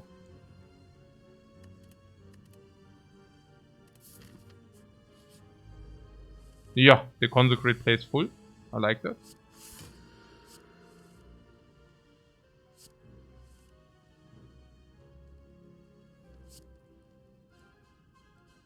Yeah, I mean, this goes back into our deck. I don't know.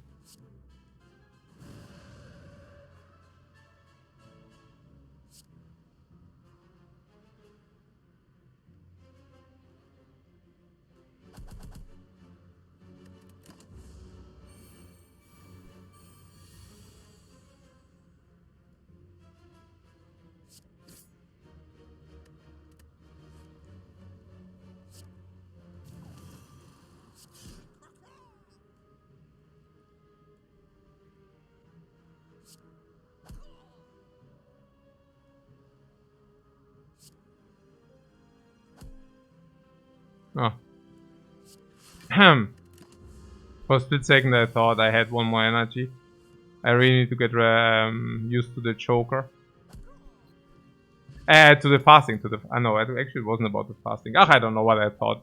It worked out, guys, no worries. So, the inner piece.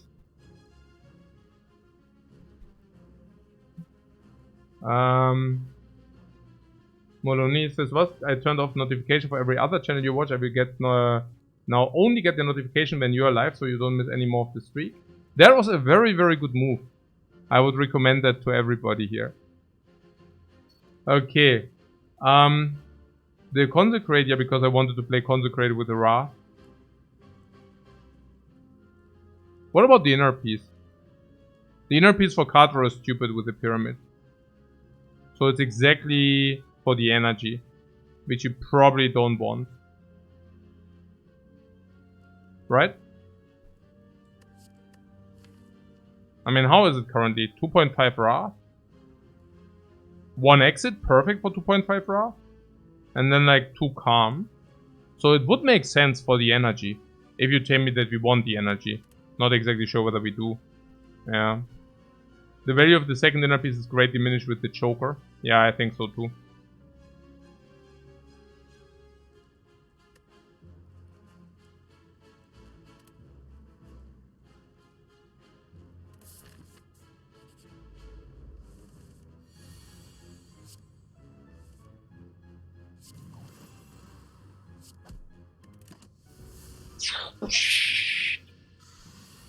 I also really don't mind the fasting. Apparently that works out kind of well.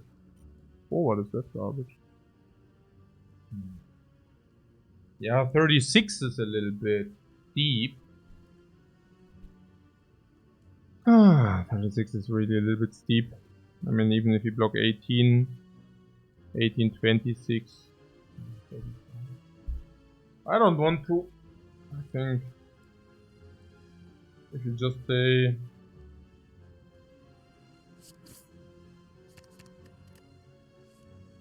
Yeah.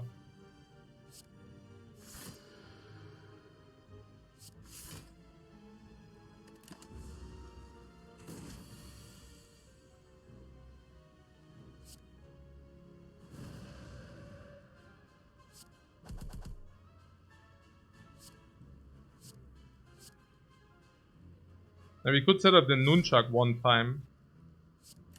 Not bad.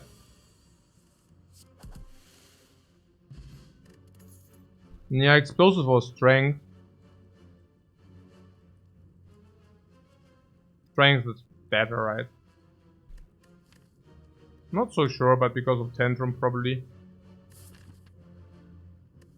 Also having Consecrate. Yeah, the Thief Reality has to suck. The Retain doesn't even play. Where are the freaking points? Skip. Double fasting, yeah, right.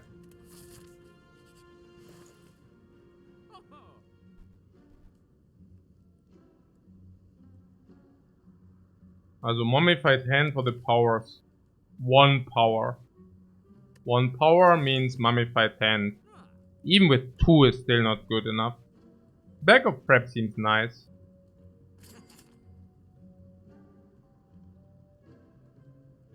Now we remove 1 strike. We could buy the spoon for what? For Vault. Not bad.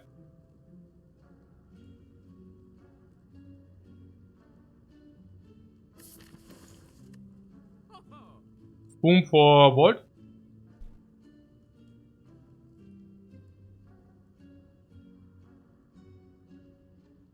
And we get a dagger. Yeah. And we also get apparitions. It's okay already. With the option to become really, really, really, really good. It is okay already. I mean, that means like 0.6 volts extra. So that's nearly break even. That's nearly break even already. With the option to become completely busted. Yeah, with all these potions I take elite.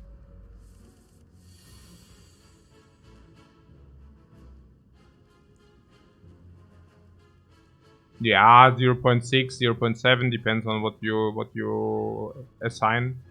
Inner piece, Vault. Then we can decide on which potion we want to use. Currently 7 cards, yeah, that's perfect.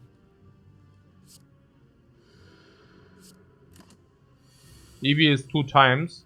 Yeah, but it depends on how often you get it. I'm willing to use a potion anyways because we have 30%? Whatever. There must be a clean line here. Oh, you mean without any investment? Could be.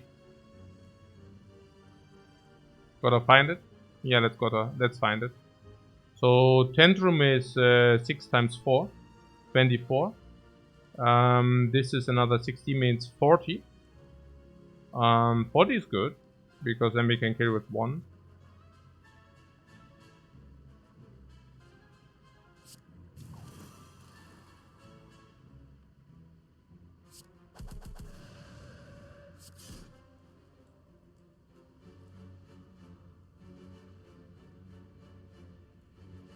really whatever. I think we can do this to pull, yeah, Eruption or Tantrum again. This is blocking 11, so if we play Halt and Vigilance, we are good. Can we also block Vigilance? 19, 20 face. It's better to play probably this. Why? Because I think next turn is just finito. Finito for these guys. I mean, if you redraw Tantrum, it's finito anyways. Okay, was that just a clean Slaver fight with no investment whatsoever? Talk to the hand Tantrum.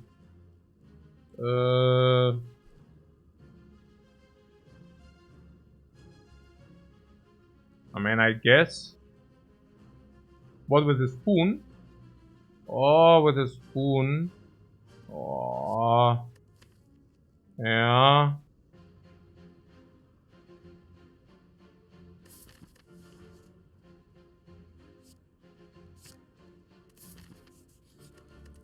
I guess that means we also kind of need to upgrade it immediately.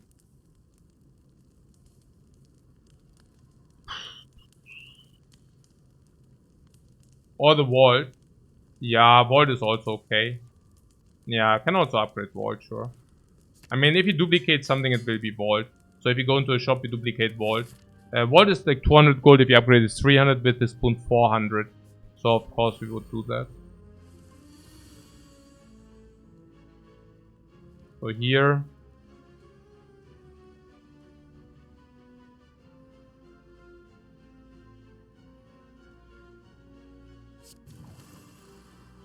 Ha! The rest side relic, man. Ancient tea set. We are drinking so much tea. Big attack first. That's a little bit sad. So 11, 19, 27. That's actually a very good block. Yeah. I mean, how do we want to play this hand different?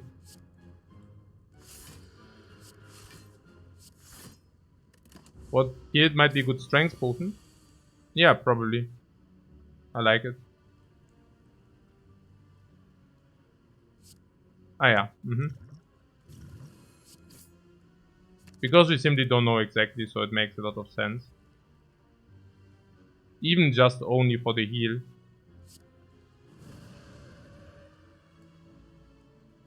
Here I would like to vault, if possible.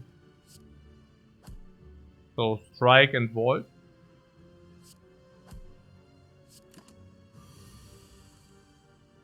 Hey, it just came back for more. Wants to play. It wants to be part of the party. Wait, what? Oh yeah, we replaced the potion, very nice. Plus 5 heal, elitified. Yeah, these are not upgraded, I definitely don't take those. Turnip can no longer become frail.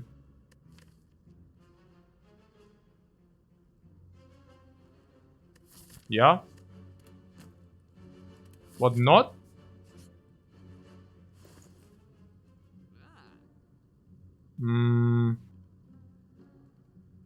This flesh of steel is extremely juicy. What can I say? The pellets? Yeah, man. This flesh of steel is extremely juicy. Yeah, with a choker. Yeah, still. But yeah, probably not.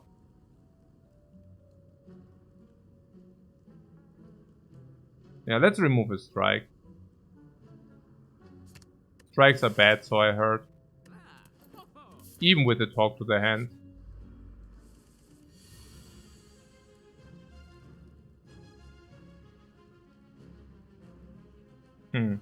So this is 8, this is 9.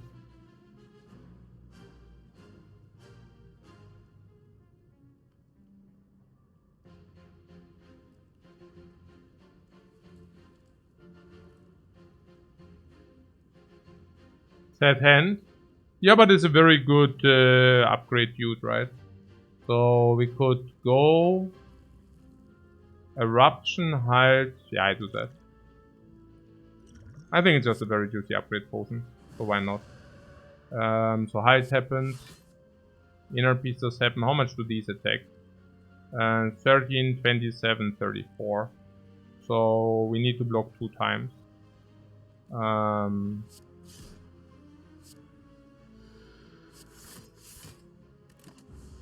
Yeah, it looked like a perfect block to me.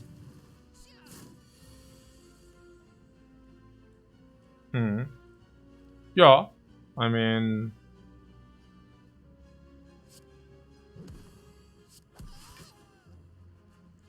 So, passing... Yeah, or block, let's block.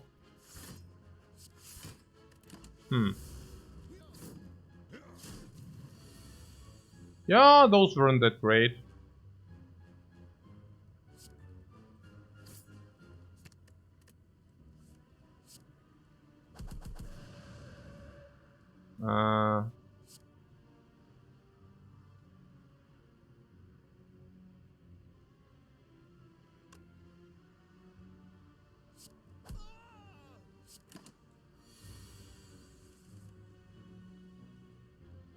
Yeah, whatever.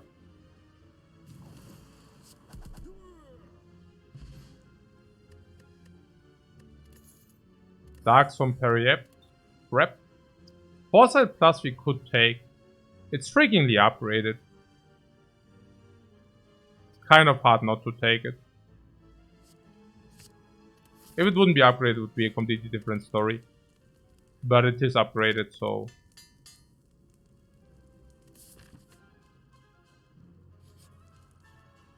Yeah, upgrade all things.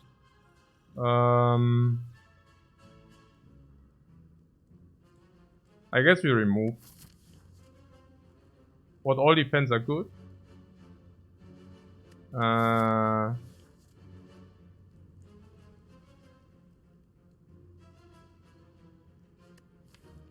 You would like to see the 6 upgrades over 1 remove, yeah? Yeah, the 1 remove in our case with the pyramid is 150, the 6 upgrades are probably 300 first. But once we get to shops and remove, it becomes worse. Yeah, the upgrades are legit, because with the pyramid sometimes you also play them. I think the one way or the other it's good, but yeah. No, it's okay, we can also upgrade them. 6 upgrades, right?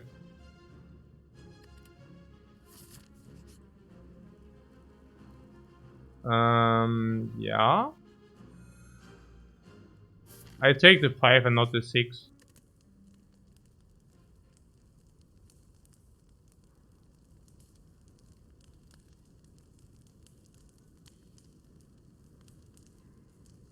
Fasting looks good.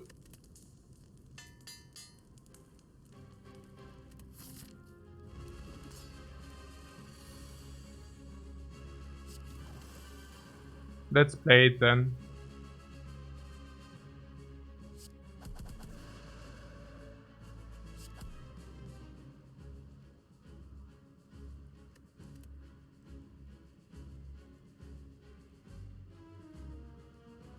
We could play 1 defend, but I don't think so.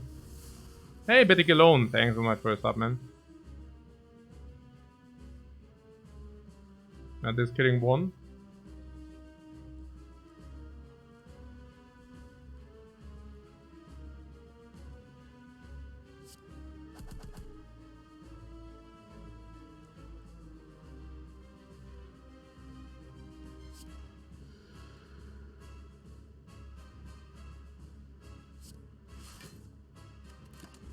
Yeah, that foresight was a little bit sad here. A little bit. So... Eruption.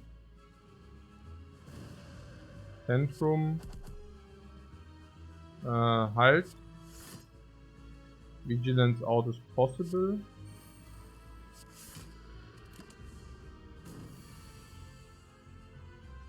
Yeah. Why not? So...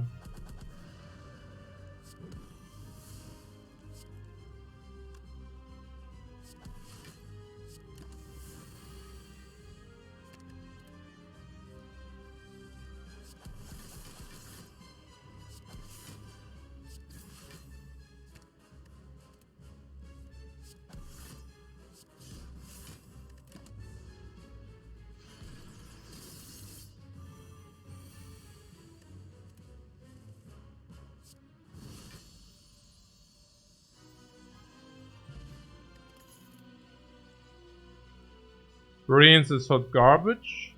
Master Reality is trash. And Ragnarok.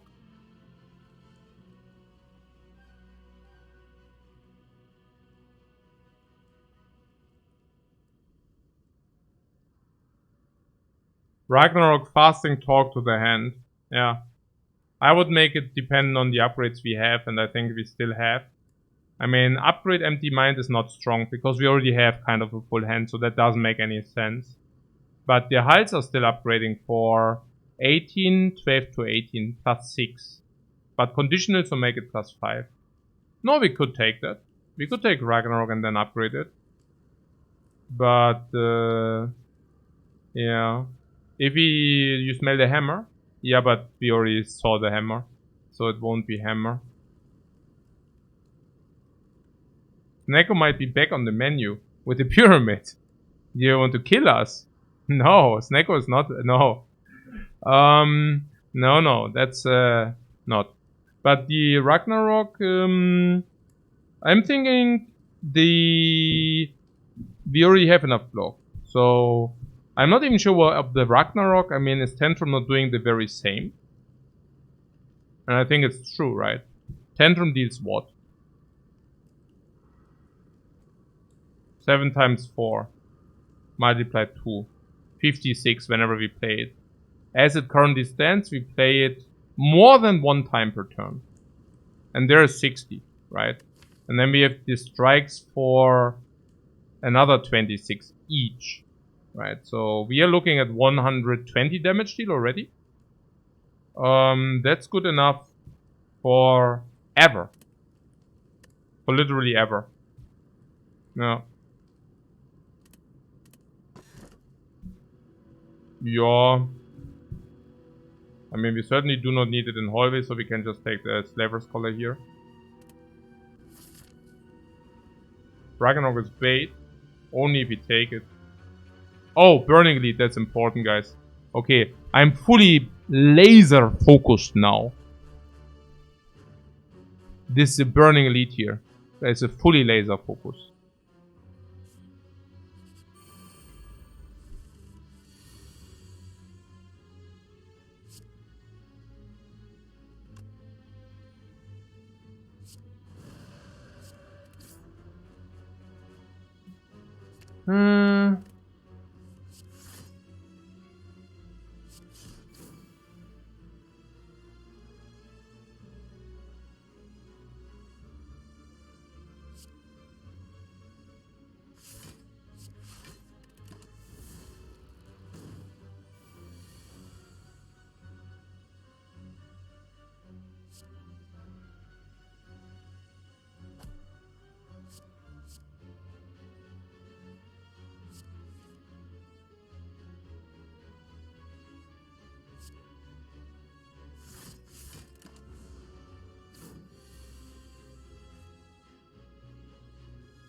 Okay.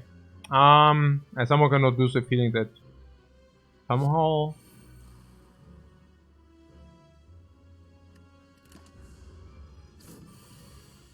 I guess it's just Spiker things again. Wasn't lethal? Not sure, I don't know. I got a little bit confused here.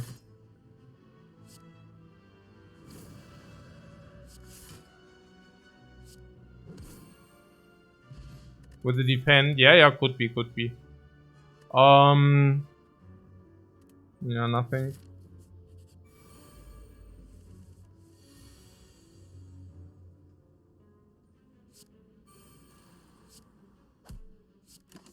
Yeah, Foresight also with wall should be considerably stronger. So what is it? Inner Peace, Fasting, Tantrum, Consecrate. Yeah. Ooh. Yeah, one is none. One is really none. Potion drop 30%, by the way.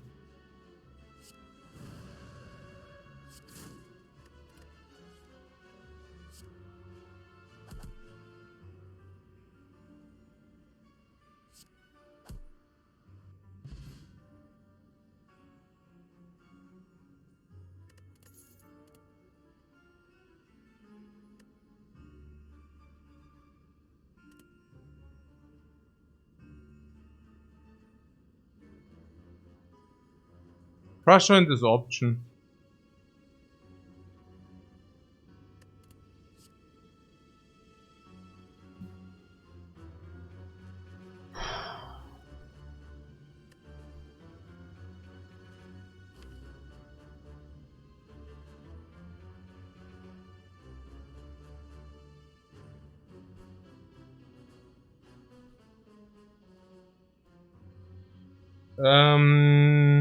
Upgrade could also upgrade.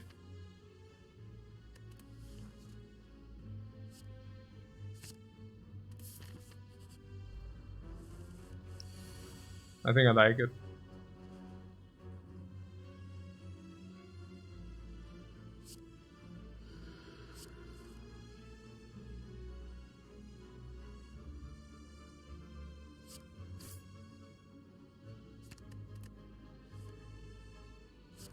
Yeah, the World Foresight combo.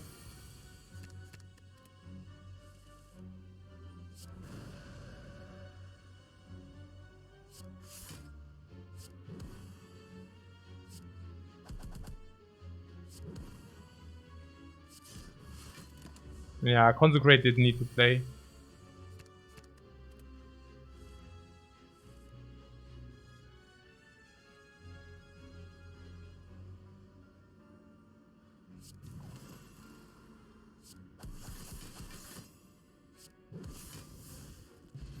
No potions, so now potion drop 50%. These are hot trash. Upgrade a card, Crusher into this.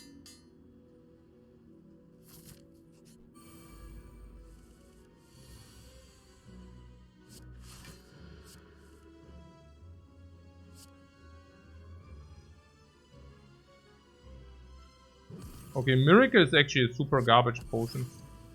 If you think about it.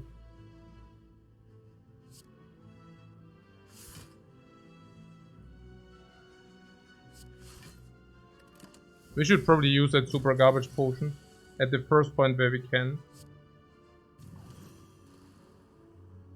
Maybe now, it's really so bad, right? I mean, is it really that bad? I'm not saying this is just like it's a problematic fight. I'm saying that this miracle potion is so hot trash that I would really not know when we can use it.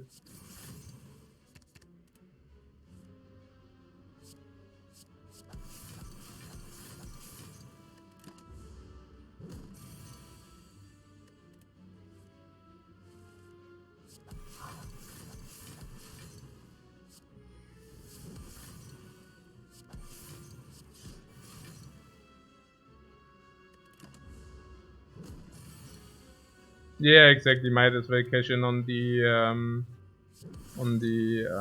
thing.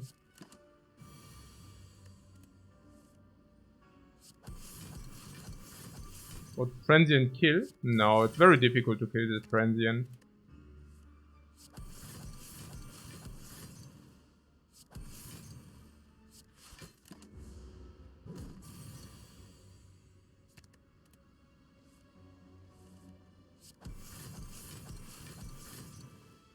But if your deck kills the transient, if your deck can kill the transient, that definitely means you're very strong. Kind of.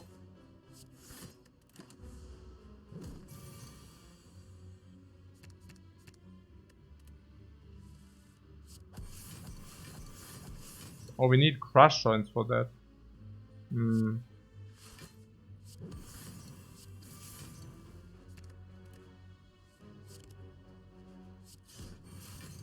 Okay, that's a very, very sad sob story here.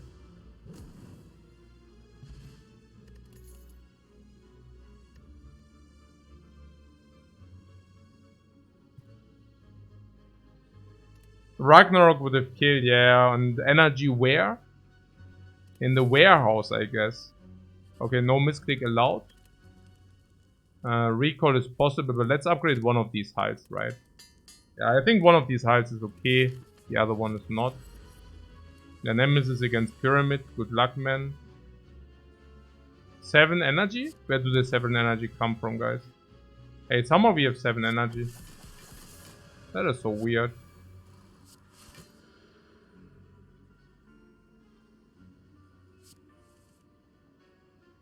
Must be a bug.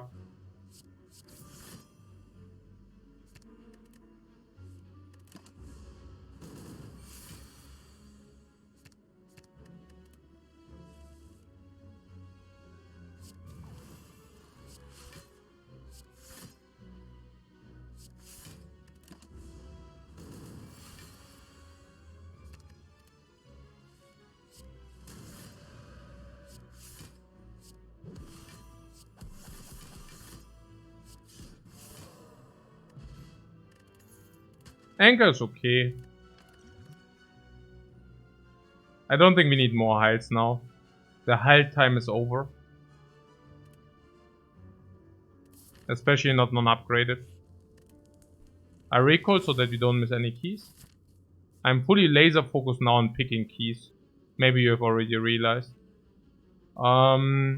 So it's question mark or it is the fire. Let's take the fire. It's less risk.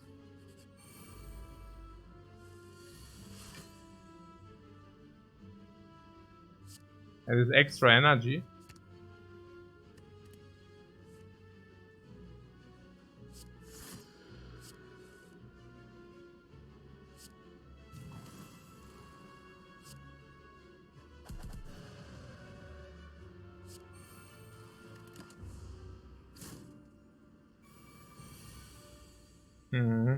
Yeah, these seem to be very good. Yeah, lul. Okay.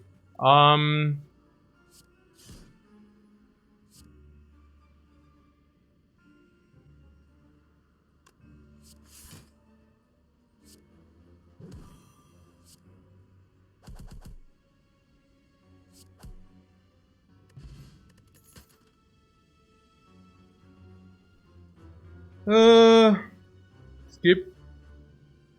I mean, we'll probably see another one remove. I don't think we need the scissors any longer. We are good, yeah, I think so too.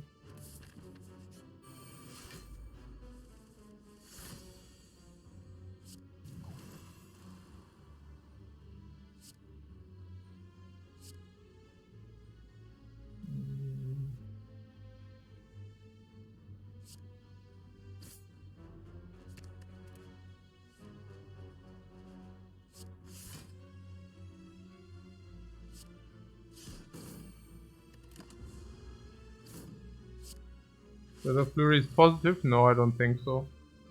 I think we are just completely set.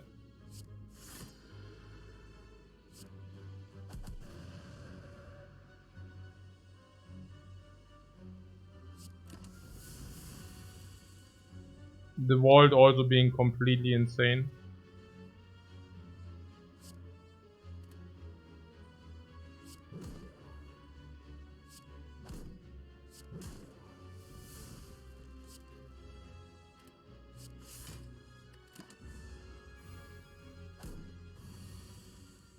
Raid?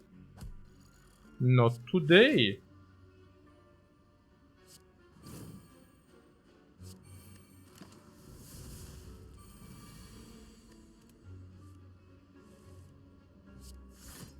No fray today, guys.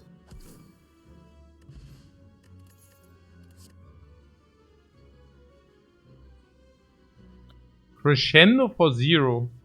Is that a thing?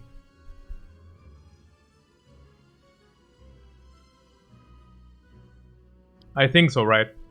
That's very good. We have tantrums? Yeah, exactly.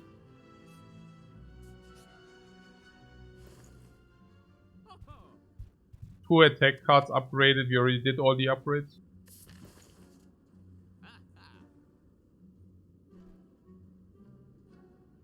No, I'm not switching the hero, but afterwards. Do we already have weakness?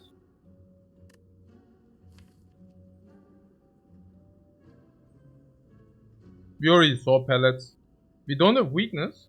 Yeah, that's pretty good, because this blind is insane. Then... so we can make a call on the remove. Intuitively, I would... intuitively, I think I would not remove, because our base cards are also upgraded. And since we cannot double remove anyways, we might as well have the option for the better potions in the shop. Yes.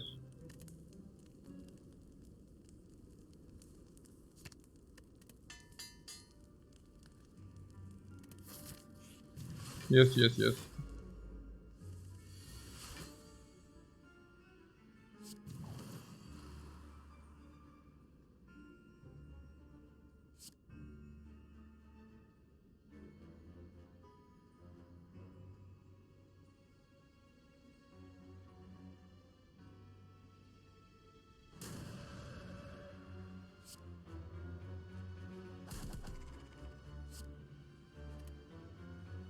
Mm.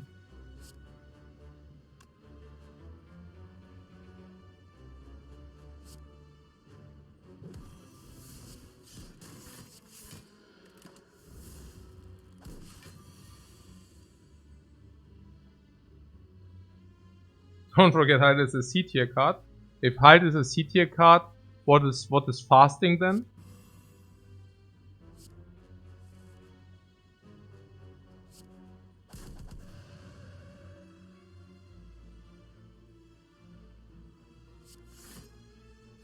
F tier, fasting tier. Yeah, okay, I see. Of course.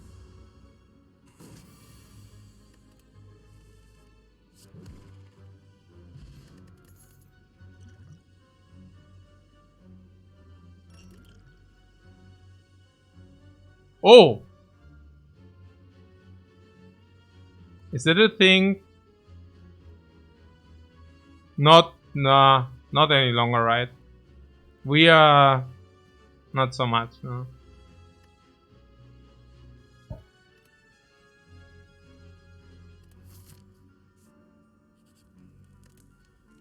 Consider it? No. I think we are too strong for that already. We are simply too strong. It's not about, like, it's just that we are too strong for that.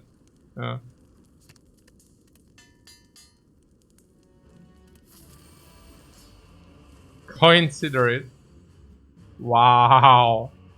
Oh, wow.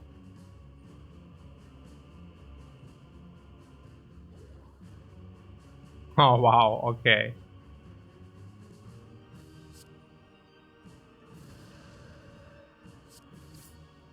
I see what you did there.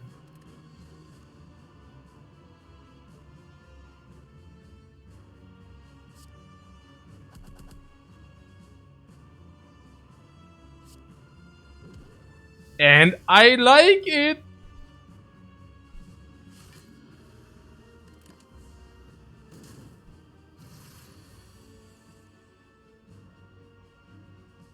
Hmm.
No Frey today. Ist sie im Fokus today? Ja, also. Ja, vorher. Wahrscheinlich, ja. Probably. Okay, so. Yeah, here, like, it's the usual Watcher thing. If you spam Watcher, you cannot misplay. Also, kind of. You can misplay, but you don't want to misplay, so. Yeah, whatever. Just ignore me. Okay. Yeah. What? Now what I'm simply saying is it's the one mistake and you lose 30 HP. Or maybe you die, so you need to focus a little bit. Yeah, I hope to draw this, but yeah, whatever.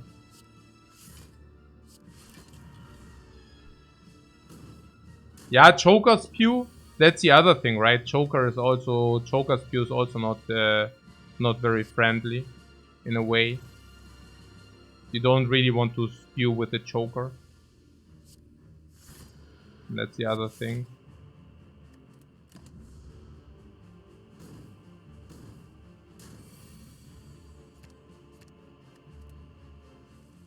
Okay, now it would be good to bring her down very quick or relatively quick if we can.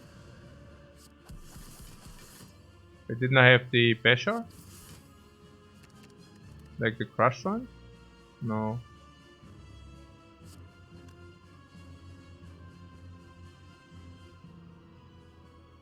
Uh, 70. That is so close.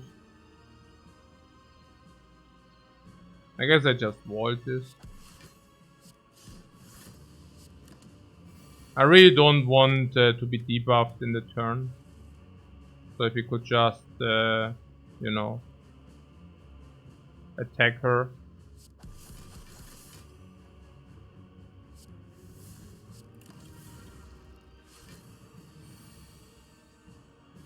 Ah, and the vault comes again anyways. I forgot about that as well.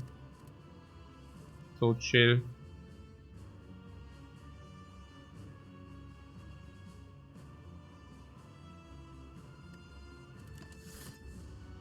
If we crush, maybe we can kill her. Yeah, or we just play it very controlled and slow. I don't see much just speaking against controlled and slow.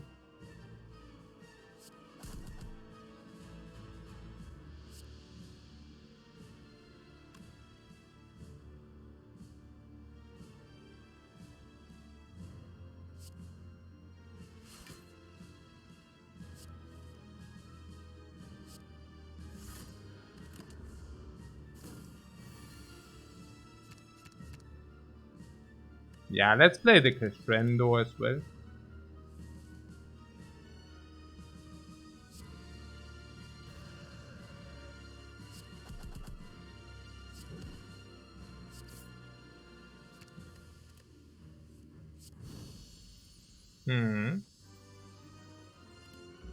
Yeah, Crushers is also considerably better with the pyramid, because you can control when you actually want to inflict the vulnerable, and you also always get to inflict the vulnerable.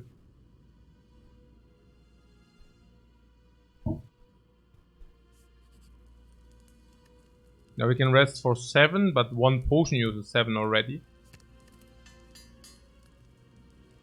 Empty Mind is still too heavy to upgrade that. There's a freaking vault. I take a short break, 5 minutes, and then we go for the rest. Ah, the vault, man. So sick.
Yeah, I don't know. I somehow completely celebrate this run with the choker. It's just like so cool. I don't know. Now, yeah, I mean, you have a choker, that's like your first relic and everything now. You just, I mean, for us, that was just like the best energy relic in the world. We basically received extra energy for no downside. Because we built how we did. Yeah, that sounds pretty good in my book. You don't mind that artifact potion for the heart. As the vault is massively good, right? I mean, that's a no-brainer. And now you're saying the artifact potion does block considerably well. What did you say about the heart? The heart will be weakened.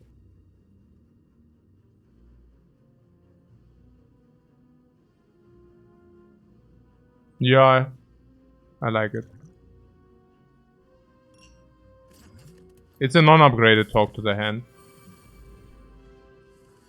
I think if we don't die against the front load, we just kill. So it's kind of a hedge. I think talk to the hand blocks more, unless, you know. So yeah, Pyramid kind of beats this fight. We also have this potion for this fight if you really want.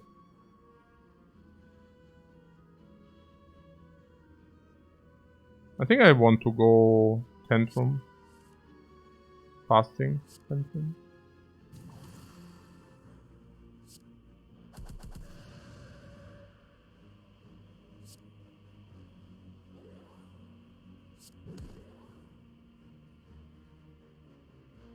Well, that would be card number 6 already. I think I want to hedge by playing this.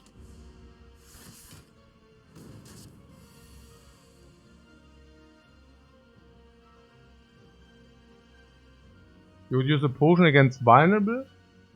What?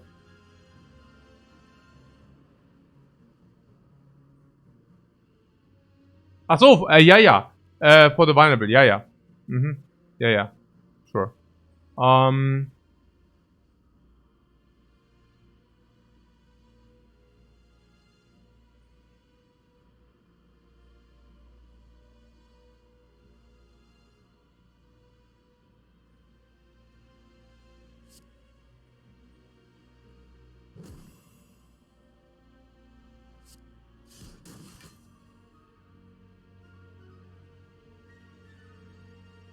So our block is insufficient.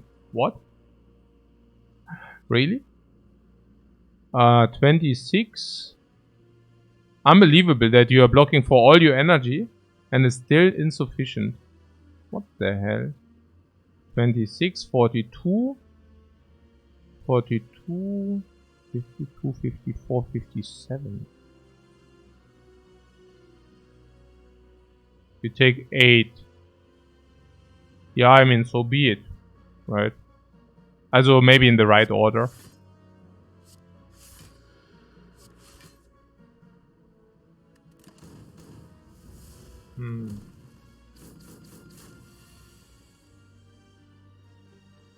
Schon sick hits here, yeah. This is.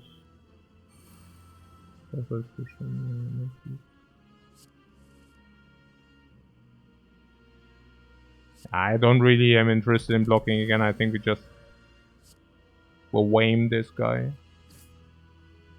Really.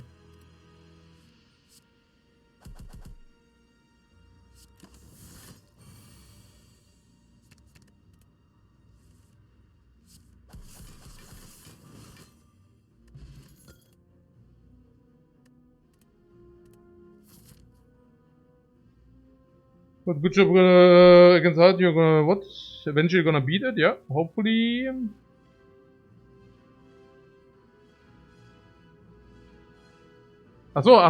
You're responding to the guy. Okay, never mind. Okay, I see. Good. All true. Alright. So, right.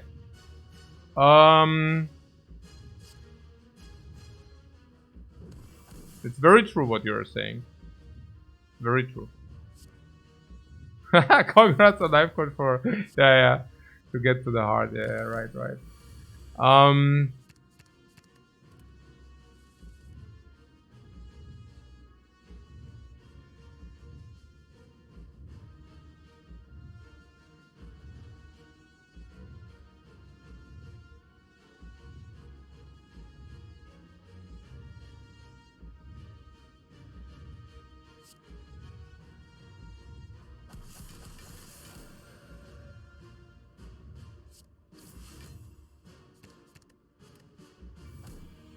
Don't forget the Gluck.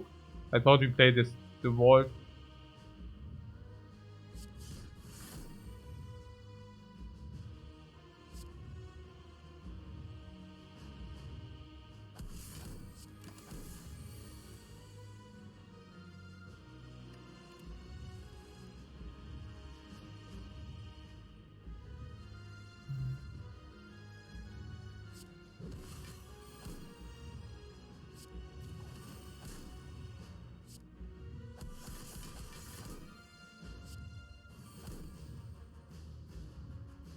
Yeah, I mean we took king.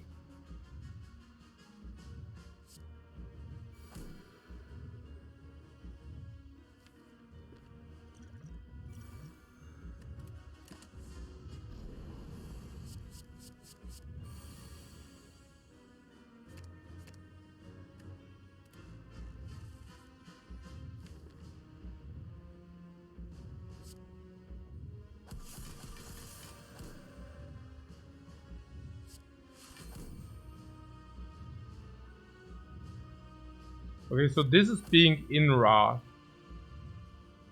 Not bad. Not bad.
Yeah, we currently don't have exit.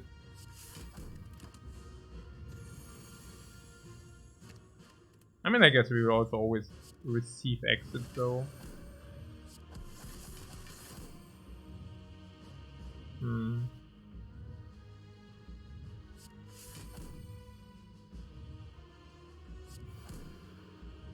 Oh. Uh-huh. It's pretty hard, the dude.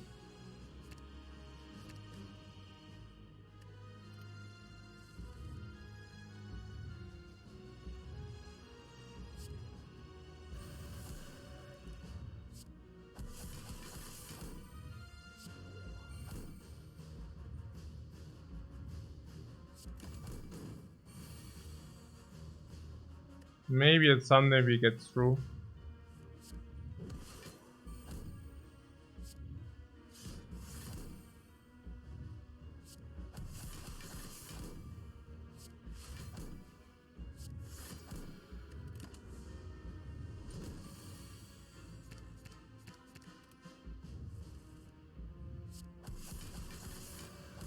We went through. Not bad. Yeah, pretty good. Smooth sailing.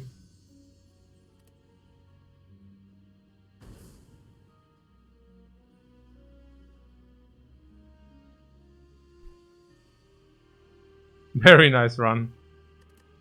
Yeah, I mean, I guess with this speed, maybe we can do another midnight run later. Yeah. Midnight runs are always very nice as well. Because you never know whether the run ends and you're able and allowed to sleep, or whether you're playing until the morning. But yeah, cool. So that is 24. Wow. And we are nearly halfway there. What the hell? If you would have told me that 1 week ago, I would have never ever believed that. This is so freaking nice.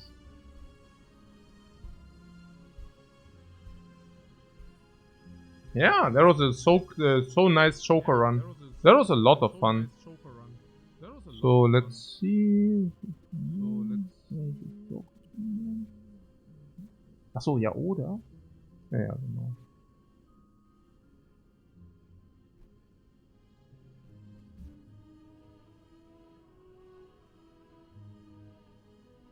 So guys, see you probably for this amazing midnight run.